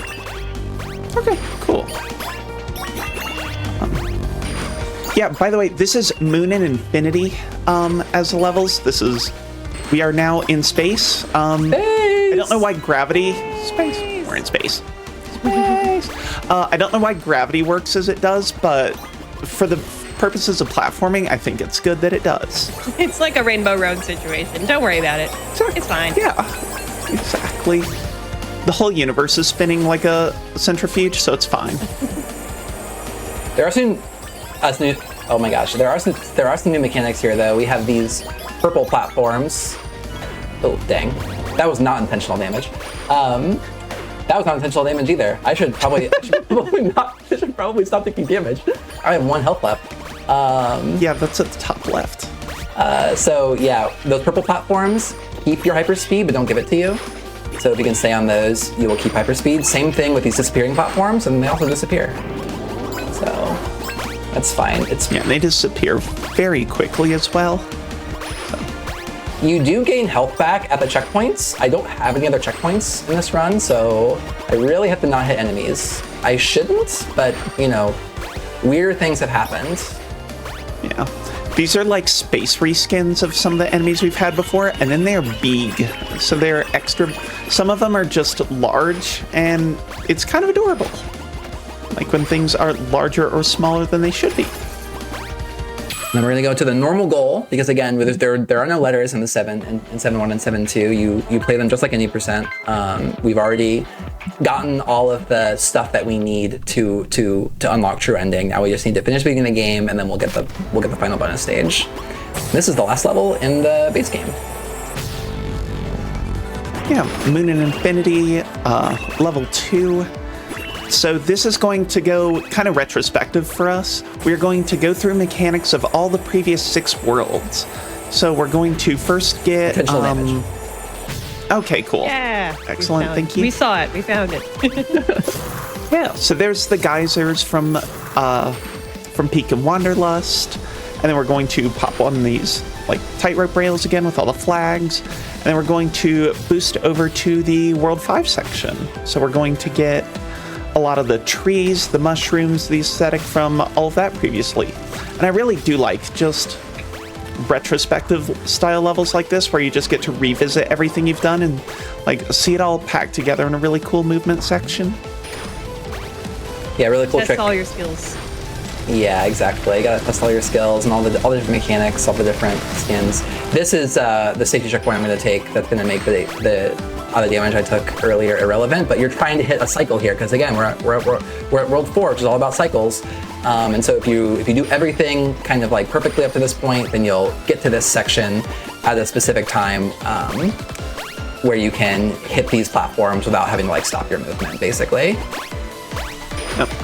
Just barely for that one. Yeah, and the cycles start as you enter the level, not when you hit some kind of invisible checkpoint to the World 4 section. So everything you do in the 7, 6, and 5 sections matters a whole bunch. So all of that stays very precise, as the World 4 stuff generally requires. Yep.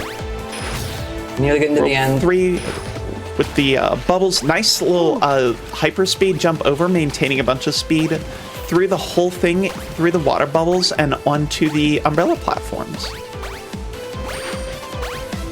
Hit the corners and then jump it. Almost fell off to my death there. That was, I got That was so close.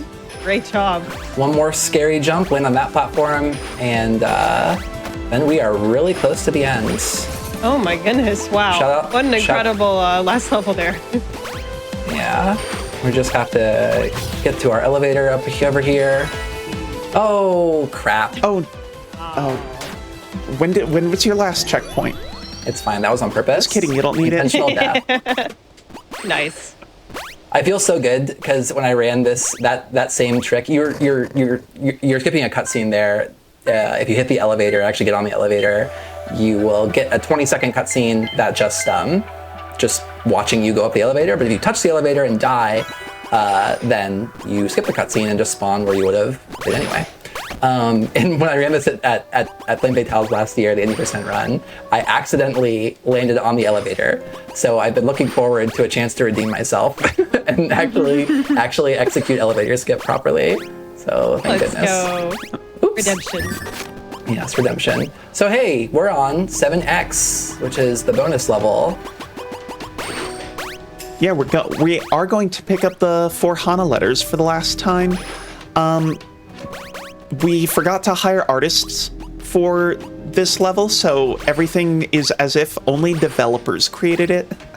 Yeah, kind of the story here is the like you're trying to break out of the simulation that you're in, and you're like by getting all the letters, you have finally you're actually able to do it. So you're kind of in this like mainframe kind of world, trying to actually exit the simulation that's been comprised of Hana's dreams actually this whole time. All these worlds have been dreamlands. Yeah, I mean, that was very clear when we had the all dessert, all fun level, clearly. But yeah, you can see the simulation breaking down. Our cranes counter, time and resets at the top left is having a good time. So, oops. But yeah, these levels are like pretty cut and dry, like mechanically. Again, it's just running and jumping. There's just these. Let me get this to be safe, actually. Since we're almost done, I went the wrong way. That's fine. Speaking of, anyway, there's just these like moving platforms that we have to deal with. Some of them are. There's like some minor observation we can do to like jump off of them a little bit earlier to not wait for their whole duration, but for the most part we're just trying to like again, kind of cut corners as much as possible. Ooh, oh my gosh, that was a bad spin jump. That's what a bad spin jump looks like, but we saved it. So we're gonna hit this moon, we're gonna have our last letter, and then we're gonna have our very last section coming up to the end of the game here right now, where we have these very rude platforms that start moving down as soon as you touch them. So we just want to jump off them immediately. And then time is going to be after I hit the moon up here when the screen fades to black. So that is time. GG. Nice. That should be underestimate. This game is timed with in-game time, so I'll see what my actual time was here at the end. Definitely not a PB with that giant death on 6-2 that made me like replay the whole level, but it was pretty clean. That was pretty clean. Otherwise, yeah, those first three and a half levels I think were like perfectly paced, no deaths, no nothing. That was really smooth. Yeah, great absolutely. Run. Thank you. Yeah, I died 9 seconds in and then didn't die for a long time after that, so I'll take that. Well, yeah, that was so much fun. Yeah, amazing job. Ace, you have any shoutouts? Yes, I do. I'm twitch.tv/7thace or 7thace wherever the internet exists. My cat is currently in front of my monitor, so shout out to Hopper. Mm-hmm. And shout out to JSRF Bingo, where you can find me. Awesome. Thanks again, Ace, for all the work you did preparing for this run. I really appreciate it. It's been really nice having someone on here who's able to explain all this stuff, like I said earlier. And yeah, you're awesome. And thank you again.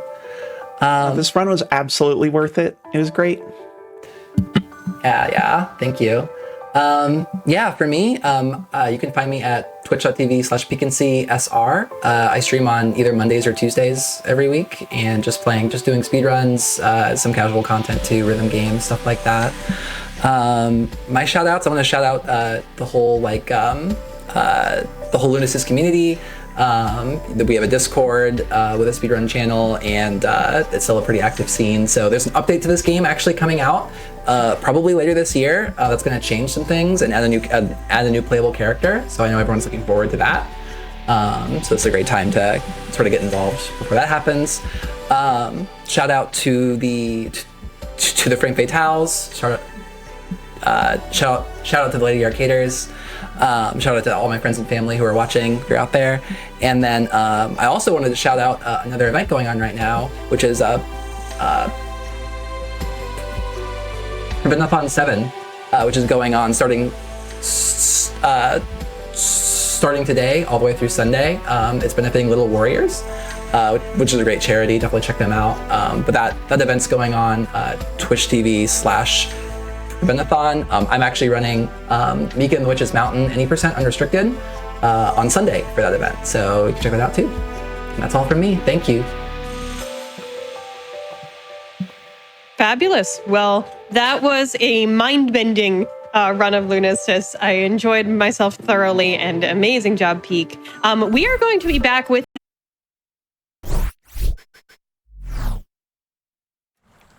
Hello, chat. Welcome back to GDQ Hotfix. This is Creature Corner, which is the GDQ Hotfix show about featuring non-human players or protagonists in games. And while I'm here yapping with y'all, which I'm very happy to be doing, we do have our lovely runner and commentator exercising some tech demons behind the scenes. So we're just going to yap together a little bit. First of all, Ruffy in the Riverside, I do just want to shout out this game that we are going to have very, very soon. It is like nothing else you've ever seen, and this is not only the first GDQ appearance of this game, this is the first marathon appearance of this game. So y'all are definitely going to be here for the world first of Ruffy in the Riverside. And you also might be wondering, what is that category about? Any percent hay bale glitch? Well, that chops off so much time in the run. We're gonna let our runner and comms explain that when we get to it. But that one glitch, I mean, there's a reason there's a category split for it. So very, very excited to see that.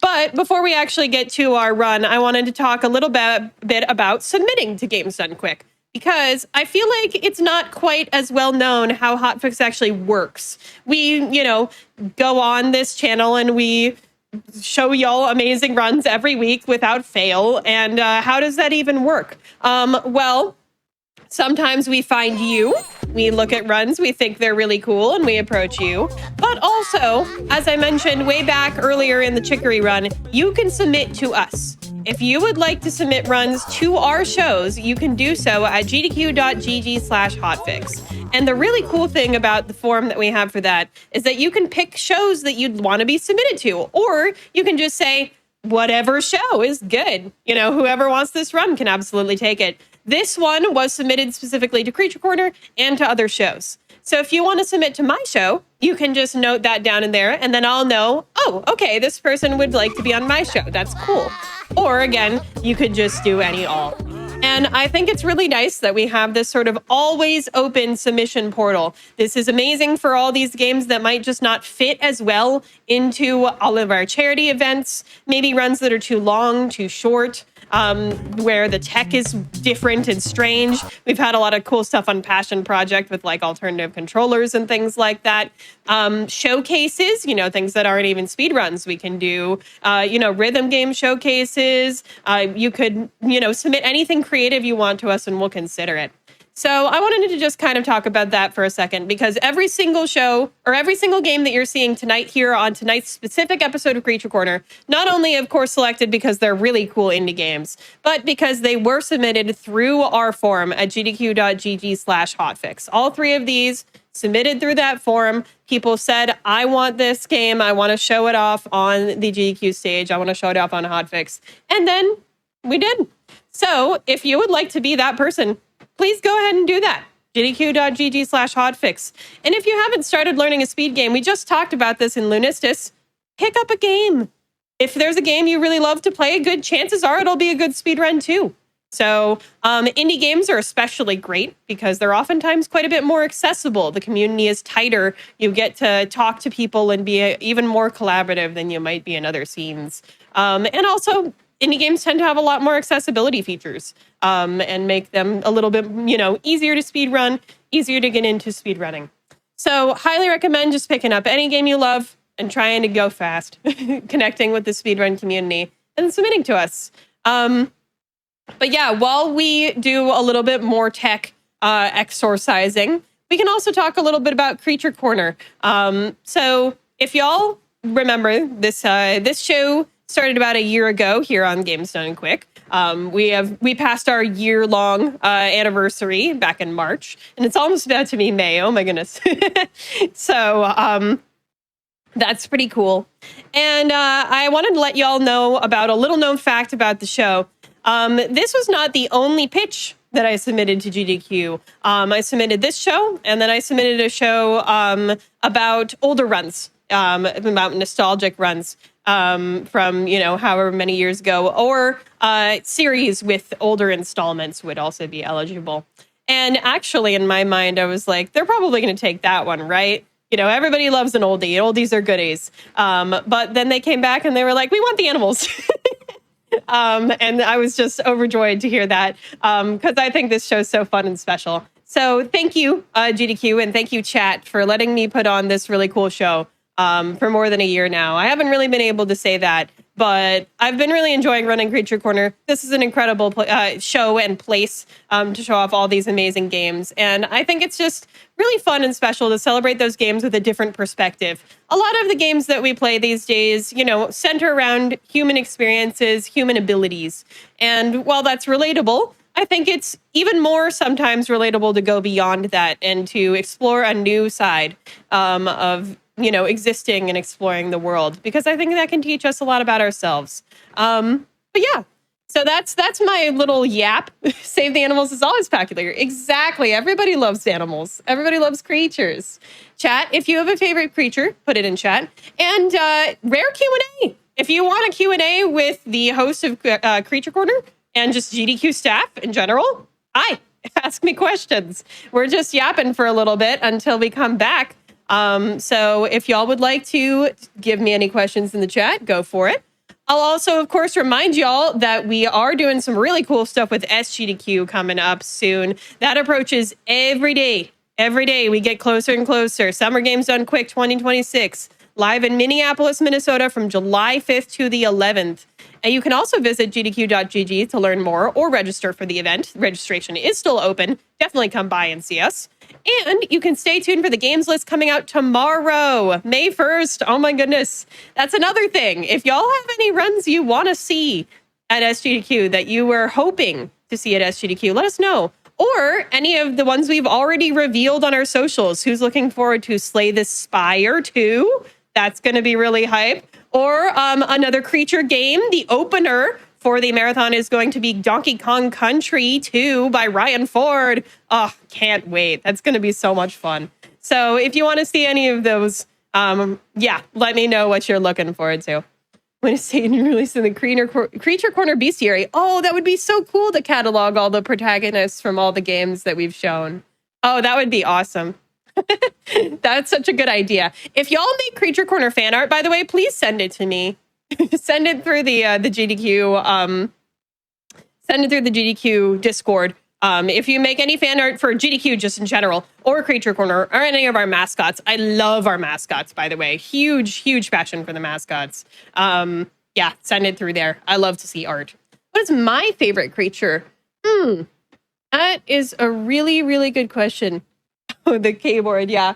Oh my goodness. I've never thought about exactly what my favorite is. Like, my favorite animal, that's a question that you think about sometimes. I would have to go for the boring round, unfortunately, and say my favorite animals are cats. I know everybody will say that, or dogs, but they really are just the best. But I love all creatures. I do. I got really obsessed with a channel that focuses on snakes and spiders a little while ago. And other types of related, like arachnids and things like that. So cool to learn about the sort of creepy crawly side of the animal kingdom. Absolutely. Cats, yeah. If they're cat lovers, sound off in chat. Yeah, for sure. I'm glad y'all like the show. Thank you for being here. Super appreciate it. I really hope we can get our next run up soon, because I'm so excited about this game. I know, you think hosts kind of have to pump up the excitement, and of course they do to an extent, but like, the really cool thing about running a Hotfix show is that I really do love all the runs that we get to show. It's really fun. It's just a lot of fun to be able to show y'all what we like. Tanuki is so cool to me. Yeah, this episode. Yeah, Tanukis are super cute. I love red pandas too. Every time that I've gotten to see one, it's just been a delight. They're so cute. My goodness. Oh, and I just got word that we are ready. All right, chat, this is what you've been waiting for. We did a little yapping, but now let's actually see some fast speed running. This is Ruffy in the Riverside any % hay bale glitch by Cave. Hey, let's do a run.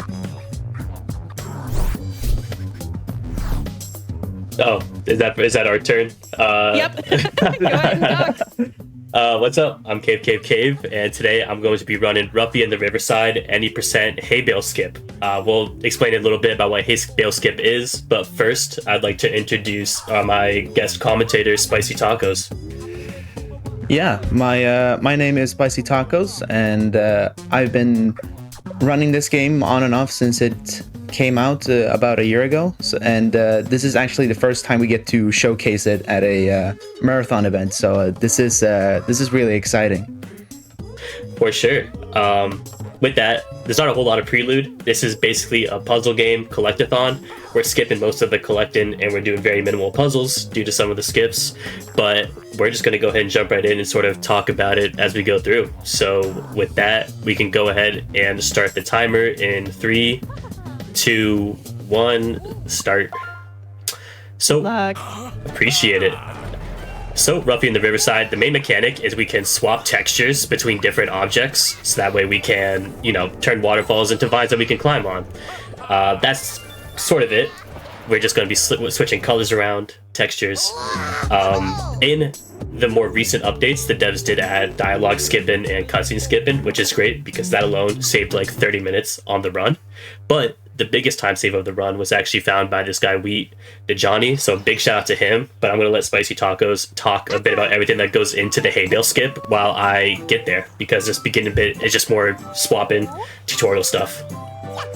Yeah, so the hay bale skip is really the crown jewel of this game that shaved off over 55 minutes in the speedrun. And what it basically involves is abusing the jump mechanic of a hay bale. So in this game, you can use a hay bale to get around, kind of like a bike. And this guy Wheat from the in the Ruffy and the Riverside community, he found that if you limit your FPS to about 20 and bind jump to your scroll wheel, you can basically abuse this, and you can jump super high into the sky with a hay bale. And this is really useful because there are a bunch of invisible walls in this game that blocks you from going into later levels and later stages of the game. So being able to jump over them is basically a godsend.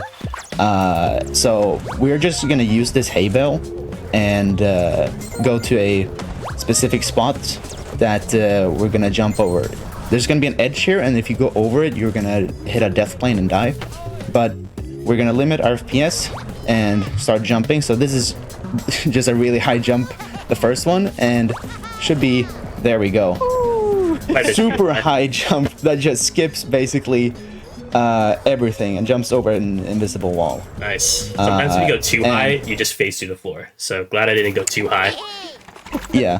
And now none of the story will make sense. So you're gonna be like, oh, what is this cube doing here? You don't know. We skipped all of it. But I'll tell you, it's the main antagonist of this game, Groll.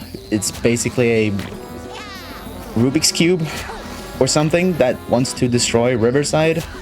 And the way he has sort of weakened Riverside is by destroying a kind of a Riverside billboard, kind of like the Hollywood billboard.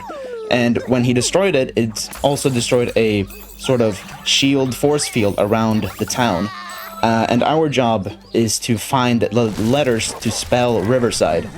And at this point in the story, we should have already gotten like 2/3 of the letters for the word Riverside, but we haven't. So none of this makes sense. It's going to be really funny later, because when you get a letter in this game, it gives you a little cutscene, and it's like, yeah, good job, you got the letter R or whatever. and it's gonna be like, yeah, you got almost all of them, and we only got one of them, basically. It's also worth noting, But yeah. the puzzles are like the cool part of this game. The combat's definitely not the exciting bit. So I know the combat, you know, it's very repetitive, not too crazy. I'm really not at risk of dying, except right now where I have one heart somehow. Yeah. But it should But be.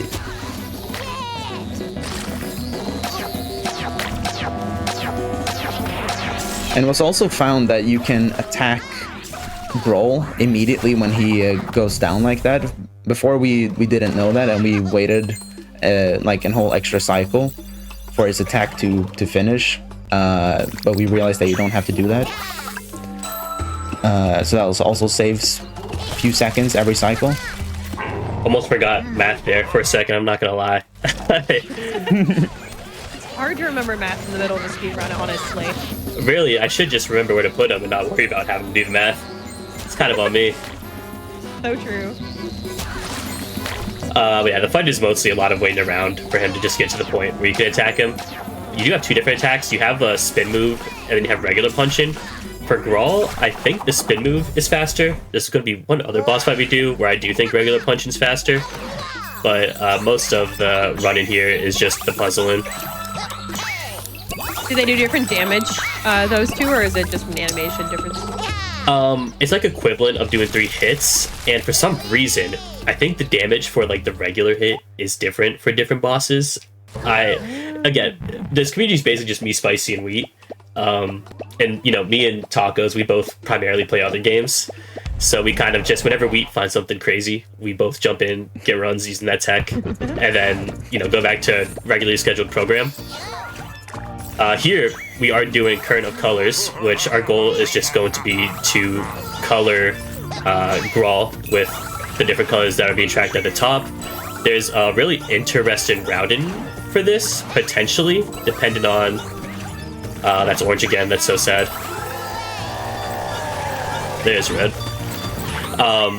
Because it is like consistent wise with like the cycles of the colors. So I found one that works for me. Not totally sure if it's the best way to go about it, but there's a lot of waiting around in this section too, candidly, where you are waiting for either the right color to appear or for Grohl to finish being excited. For whatever reason, I don't know why in the story we decided to help him, because he's very clearly a bad person, and we're just kind of like, I was gonna ask. We'll get you your colors back. I was gonna ask, like, do you know why? I don't know. Ruffy's just a chill guy like that. Ruffy just wants the best for everyone. Fair enough, you know what? Can't fight that. Yeah, so here's a section where, again, you sort of gotta, like, wait for Grohl to catch up. But I do just know, like, where the colors I need are, so I'm trying to get to each of those beforehand. So I think this turns into orange at some point. We got time to wait around again, because Grohl's all the way back there. Yeah, and even if you get all the colors to him early, you still have to wait for him to get to his spot before he even reacts. There, you're seeing me do something. I don't know if we have a name for it, but if you spam the hover button instead of like holding it, you do gain some height and go further. So whenever I float, most of the time I'm doing that. This lined up pretty well. I think I could have gotten the white a little sooner to make this end faster, but it's not like that much of a difference. Oops. Here's another one where it's, again, gonna be mostly waiting. We're gonna wait for the cubes to get to the right colors so that we can put them on the Grohl. Really, this run, I think, when you're doing the any percent version, is a lot of fun. This one is still fun, but you do cut out a lot of like the cool puzzles in speedrunning tech. So we do have some. Oh yeah, go ahead. No, I'm just pointing out that then there's the hay bale jump. The hay bale, yeah, I mean the hay bale tech, unequivocally cool. Definitely no complaints there. That's what I mean. Also, if you just get Grohl right too quick, he can't even believe it, and he kind of just makes you wait around. Roll. Yeah, really moses his way up. Just moseying on over. Grohl does not understand where they are right now. Crazy. So again, this is him, and each time he like very clearly seems like he's gonna do more bad things, and we just keep putting colors on him over and over. So I think Ruffy's heart is just too good for, you know, the good of Riverside. Oh, Ruffy. This specific section of Current of Colors was an interesting one to route, because I found out that like most of the colors you can just grab from this island over here, from both like the plant and the like the cube itself. That's cool. Good routing.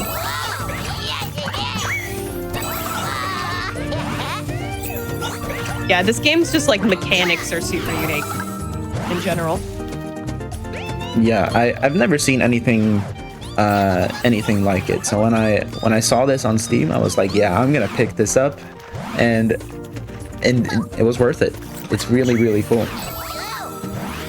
Yeah, and can't say enough that the game is a lot of fun casually. Also, I think the puzzles are really interesting, and like a lot of like the concepts used throughout the game, all the areas are really unique. You do like a skate competition at one point on your hay bale where you just do like tricks for 2 minutes.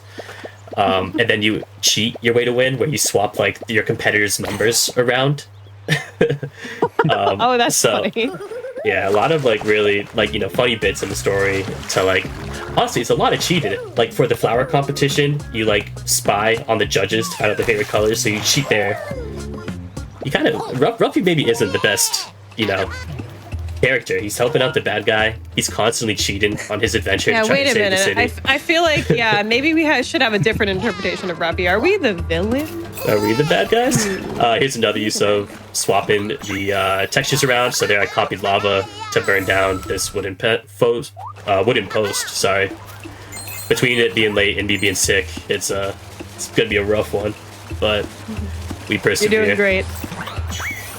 Once again, switching vines onto here. I try to time my jump so that I'm at like my apex when I'm leaving. And then coming up, we have another skip, which is the reason why we play on 1.14, because the devs... Oh, actually, it's not here. We do hay bale skip one more time first, and then we do the other skip. But we do play on version 1.14 for a very specific reason. So we want to talk about like the version now, why line up another hay bale skip. You can talk about the 114 reasoning. Yeah, the 114 version of this game is like the best of both worlds for speedrunning. So as Cave mentioned, the devs added dialogue skips and cutscene skips in later updates. Oh, That's fine. This is good. oh, you got it. Nice. It's not too hot here. I think it should be good though. But the devs added skipping dialogue and skipping cutscenes, and but in the patch right after this one, they patched a different glitch that lets you enter a cathedral without actually opening the door. They sort of just shrinked the loading zone a little bit, so you can't reach it from the outside, and that loses about 5 or 6 minutes or so, I think.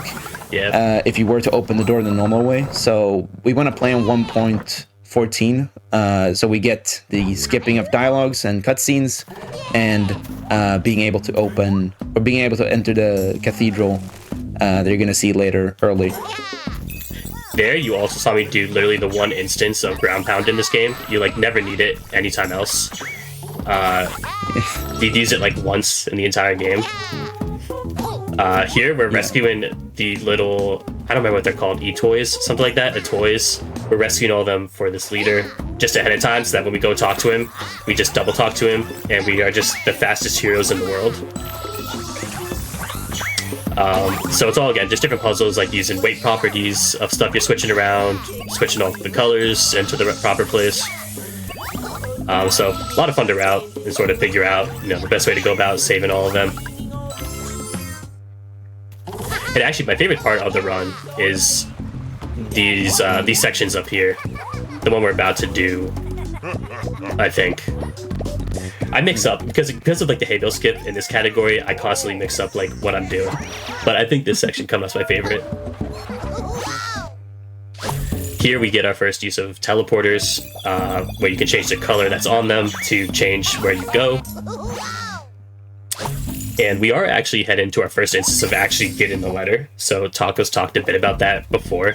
We're gonna finally get one, and it does just look goofy in the cutscenes as you put them in when, you know, you're supposed to have Riverside spelt out, but instead we have, like, nothing.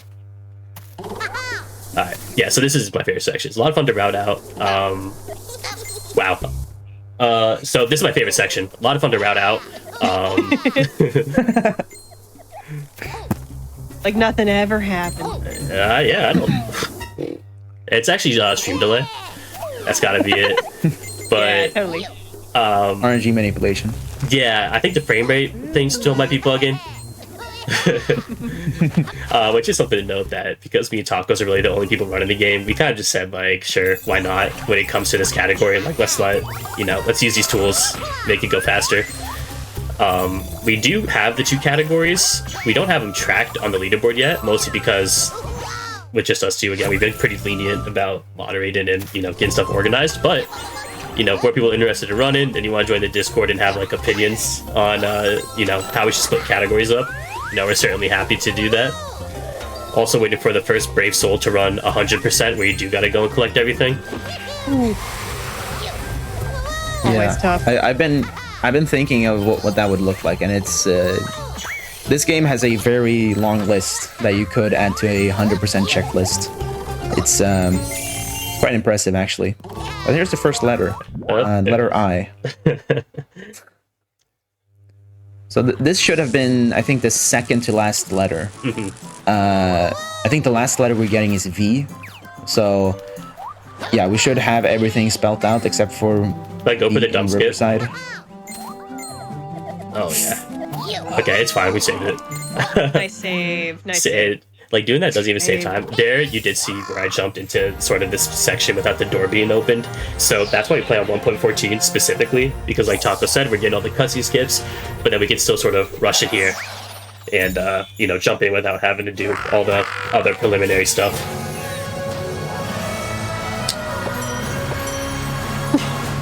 Oh yeah, those letters that we all collected. We got all of them. All those letters. Yeah, we did that.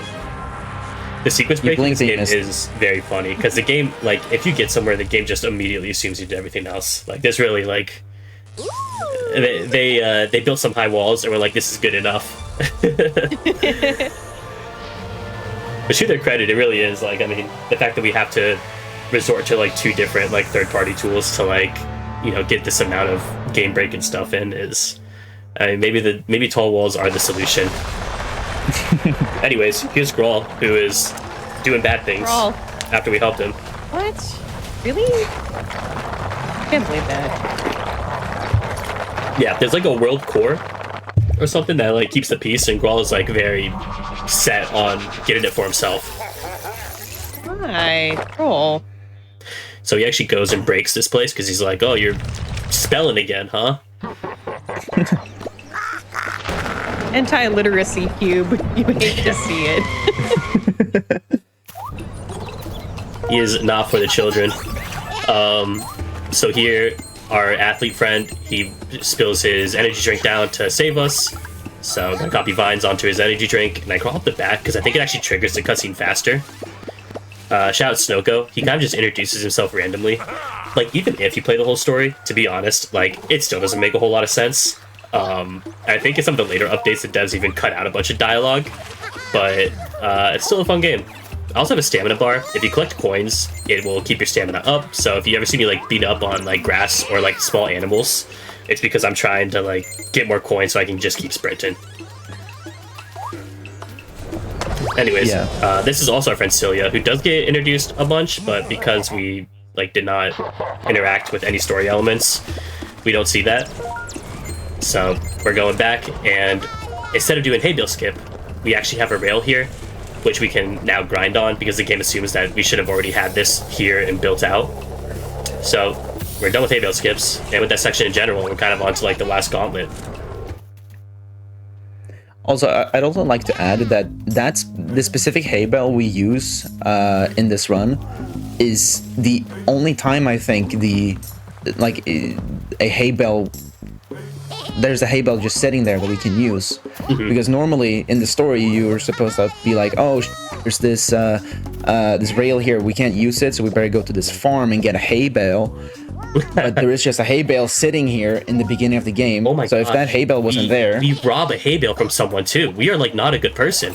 Yeah. oh yeah, Oh, I don't know about Ruffy's character here. I forgot about that. Not even that hay bale specifically that we use. Like, in order to get a hay bale for ourselves, like I'm pretty sure we have to wait until it's nighttime. Like you do a switch on a clock to make it nighttime, and you go and like take someone else's. yeah. Dastardly.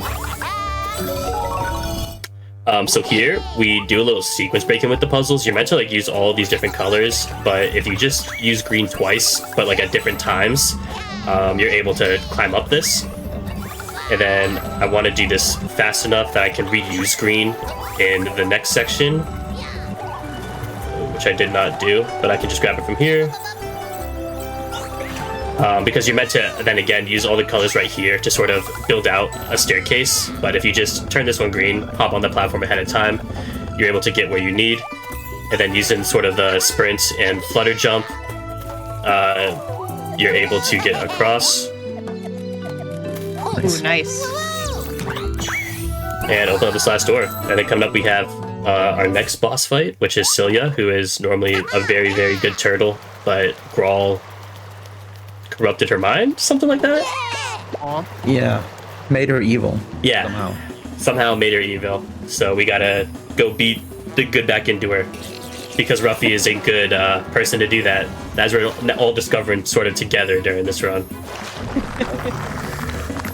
This fight's also a bit of a auto scroller.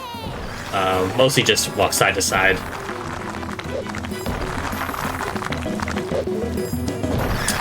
The most It's interaction. very predictable what she's gonna do. And we're gonna do like some puzzle swaps again coming up to like do damage, but that's about it. Like I said, the combat in this game is not like super inspired, but I do think that just the art of it and a lot of the puzzles are a lot of fun to do and interact with.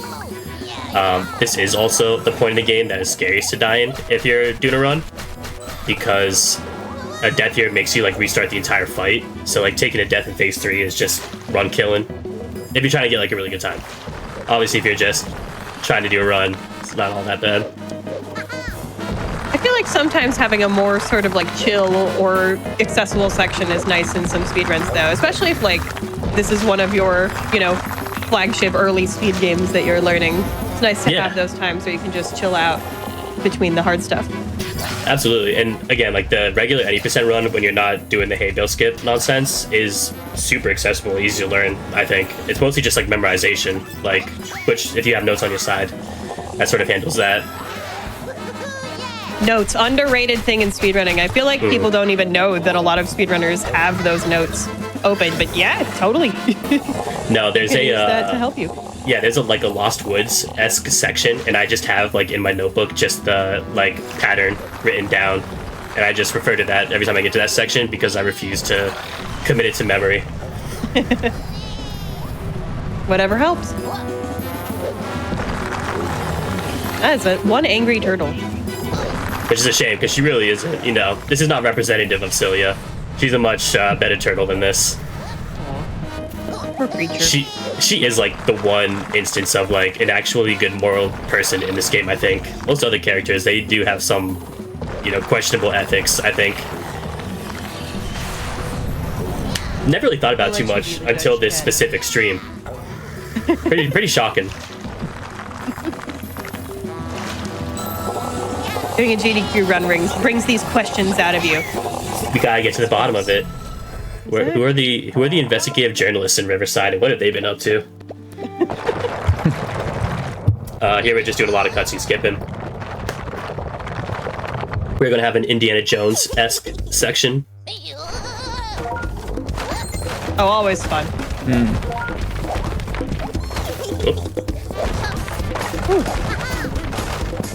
Wow. Maybe the worst I've ever done this, but it's all good.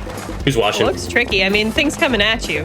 That's not a... If I'm fast enough here with the cutscene skip, I can actually get the wood on there early. Nice. That did not count as a death. That's Oh, you okay. died? Well, never seen that before. Okay. So that's cool. Usually I'm the thing. that's the thing. Yeah, say the line, Bart. Yep. That's never I'll happened. wait a little longer this time. Yeah, I think normally I'm like more stressed for time there to like actually get the swap to happen. So I've never actually like, I think it's because I went too slow during like the other part. Anyways, here I think Tacos. I think you actually found this next like. It's not like it's like a cutscene skip, right? Or like dialogue skip, where you go around the mole guy. You like take the long way around after we get the letter. Oh yeah, right. Because of how we have sequence break the entire game, this is where we were supposed to go when we did the first Hay Bale launch. So if you go too far to the right here, you will trigger a cutscene. But if you just hold left and you just go like over here, you don't trigger a cutscene and you don't lose some time. Also, turns out Celia was holding a letter this whole time, and she was looking for someone that like had a good heart to give it to, which I'm not sure if she's been actually following along with our adventure to this point, but she has deemed us righteous enough to get the V of Riverside. I was gonna say, at least we're better than Kroll, but are we really better than Kroll? We kind of made this whole thing happen.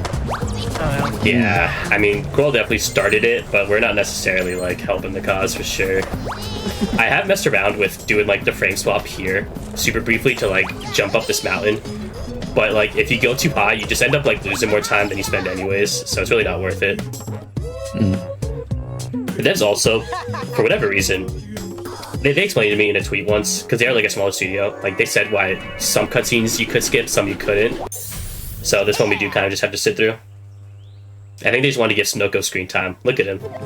He's a pretty good guy, That's actually. valid. He's pretty cool. So we're putting V onto the last CV, getting that last letter. We managed to collect 2 of like the 7. Here we fight Grawl again. We knock the V out of him, so we're gonna copy it back over into the TV. But Grawl is just never down for the count. We never bothered to like double tap or anything, because he just keeps coming back. We put the V back. Edler, Sir Edler, he wears a ball. He's a knighted mole, but he wears a ball cap. He gets excited about the world core. It's fully healed, finally. But Grawl's gonna come steal it again. He like absorbs it, I think.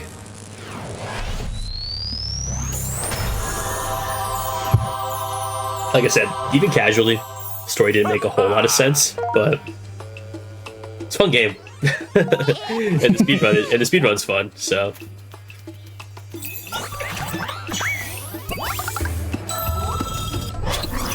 Yep, there's Grawl. He's back. Gonna run into the world core. Grawl takes it. So we gotta go do our final saving. Here we found that we actually, instead of doing the skip dialogue thing, we need to mash, because sometimes if you don't mash and you like hold the button down to skip the dialogue, you have to watch a 3-minute cutscene, I think. Yeah, it's a whole cutscene of like every character that's in the game basically moving from here to the pond where Celia is. And it's really long and it's really annoying when it happens. And it's also, again, very goofy considering we have met none of these characters in this run. Yeah, so there we were able to skip both the cutscenes. Grawl is in outer space, I think, or he's about to take us to outer space. Oh, he takes Celia again. That's what Celia's important for some reason, beyond being just like a nice turtle. Yeah, anyway, and he kind of becomes a black hole, don't he? And then he creates this entire world inside of him, kind of. And now we have to defeat him. It's all a little fuzzy. Inside. It's all a little Hey, fuzzy. pun intended. Yeah, absolutely.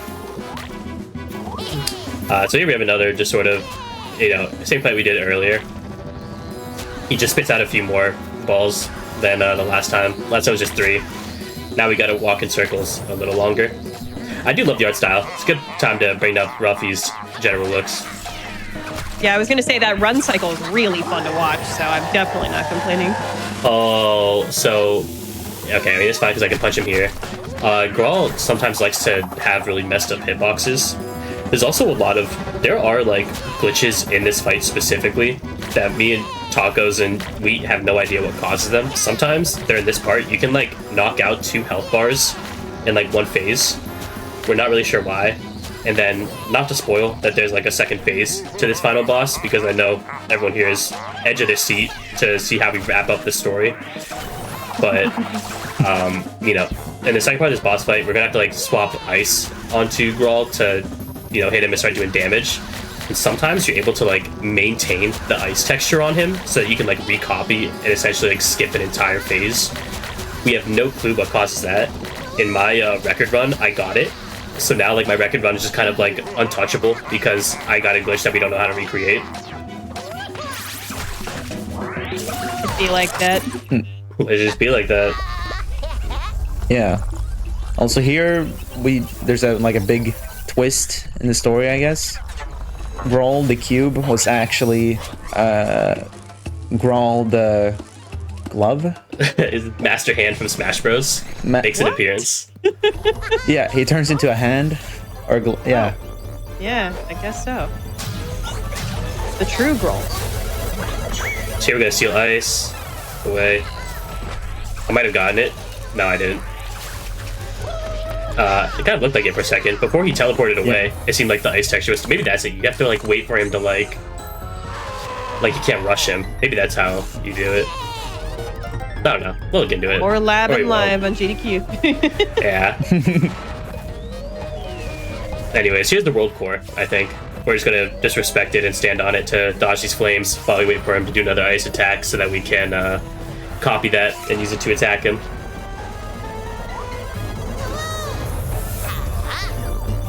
Well, at least the world core is good for something. Finally. I'm gonna try waiting for him to lay down. Oh, if he's just not icy, I'm gonna attack him so I don't have to restart. Good God.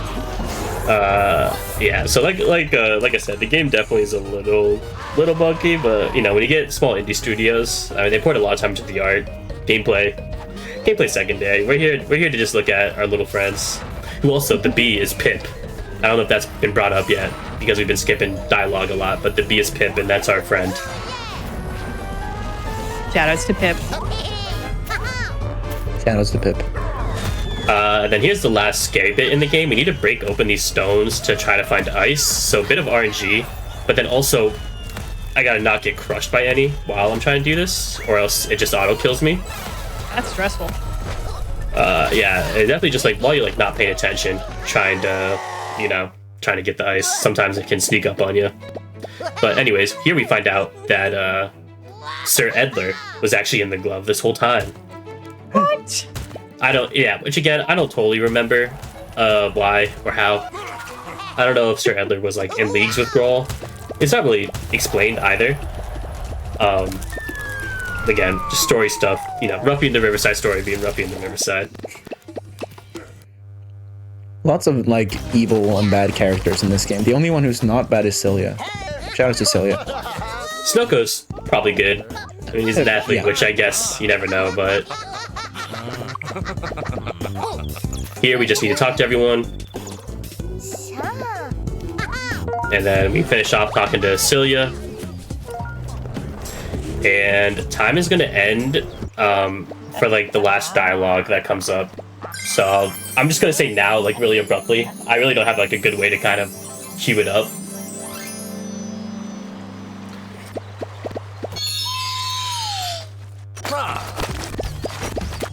And time. GG. Yeah, so that's Ruffy in the Riverside hay bale skip. I appreciate Tacos being here. It's like 5 a.m. his time, so you're a real trooper for that and helping out. It was worth it. Don't worry about it. Yeah. Also, shout out Thank Wheat. Wheat, you know, came up with like that big hay bale skip. So without him, this run is like an hour and a half. I do think that run is also still a lot of fun. I would definitely recommend you play Ruffy in the Riverside. It's a pretty cheap game. It's like $20. And you know, if you like collectathons, there is a lot to do, and the puzzles are a lot of fun. But yeah, Falcos, you got anything? No, I think that's it. Thank you for letting me be here and checking out and commentating this run. So, yeah. Feel free Thanks a lot. to, I'm usually doing, I'm a Returnal guy, so Saros released on Tuesday, so that's pretty much my life now.